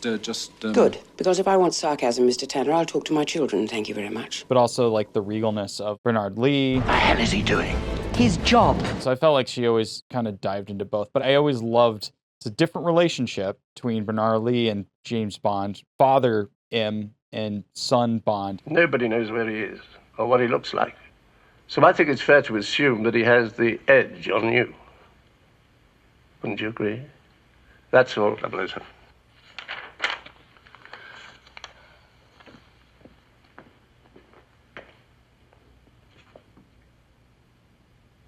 If I found him first, sir, that might change the situation.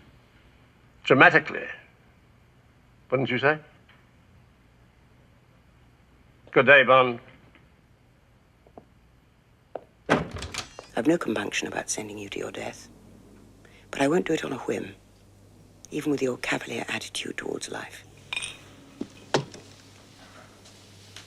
Bond?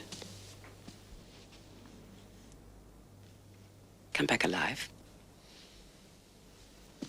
And I always found it kind of funny that Craig's Bond is a hardcore alcoholic, yet we never see M drink. But in the Brosnan era, she was always the one drinking. Would you care for a drink? Thank you. Your predecessor kept some cognac in the top. I prefer bourbon. Ran out of drink where you were, did they? At this point, we've had how many M's? We've had 3. This is our 3rd M, and this movie directly leads to our 4th. But Judi Dench is just always a powerhouse of an actress. Who's better, Bernard or Judi? I like Judi. I do too. I'd probably put Judi. Okay, to the best M. Best M. And she happened to be a chica, which Bond's so misogynistic. Sexist, misogynist dinosaur. But no, it's all about her being mother. Including the fact that everybody says mom. They're not saying ma'am. They're saying mom. To mom. To mom. To mom. To mom. Cheers.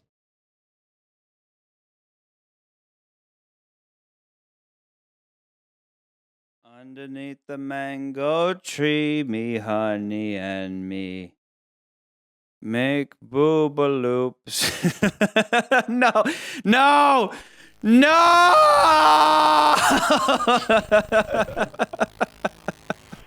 What am I saying? No, I want to see. Wait, I wanted to see your dick. I was just saying no. You're dumb for no reason. Give yourself head again. Okay. Here you go.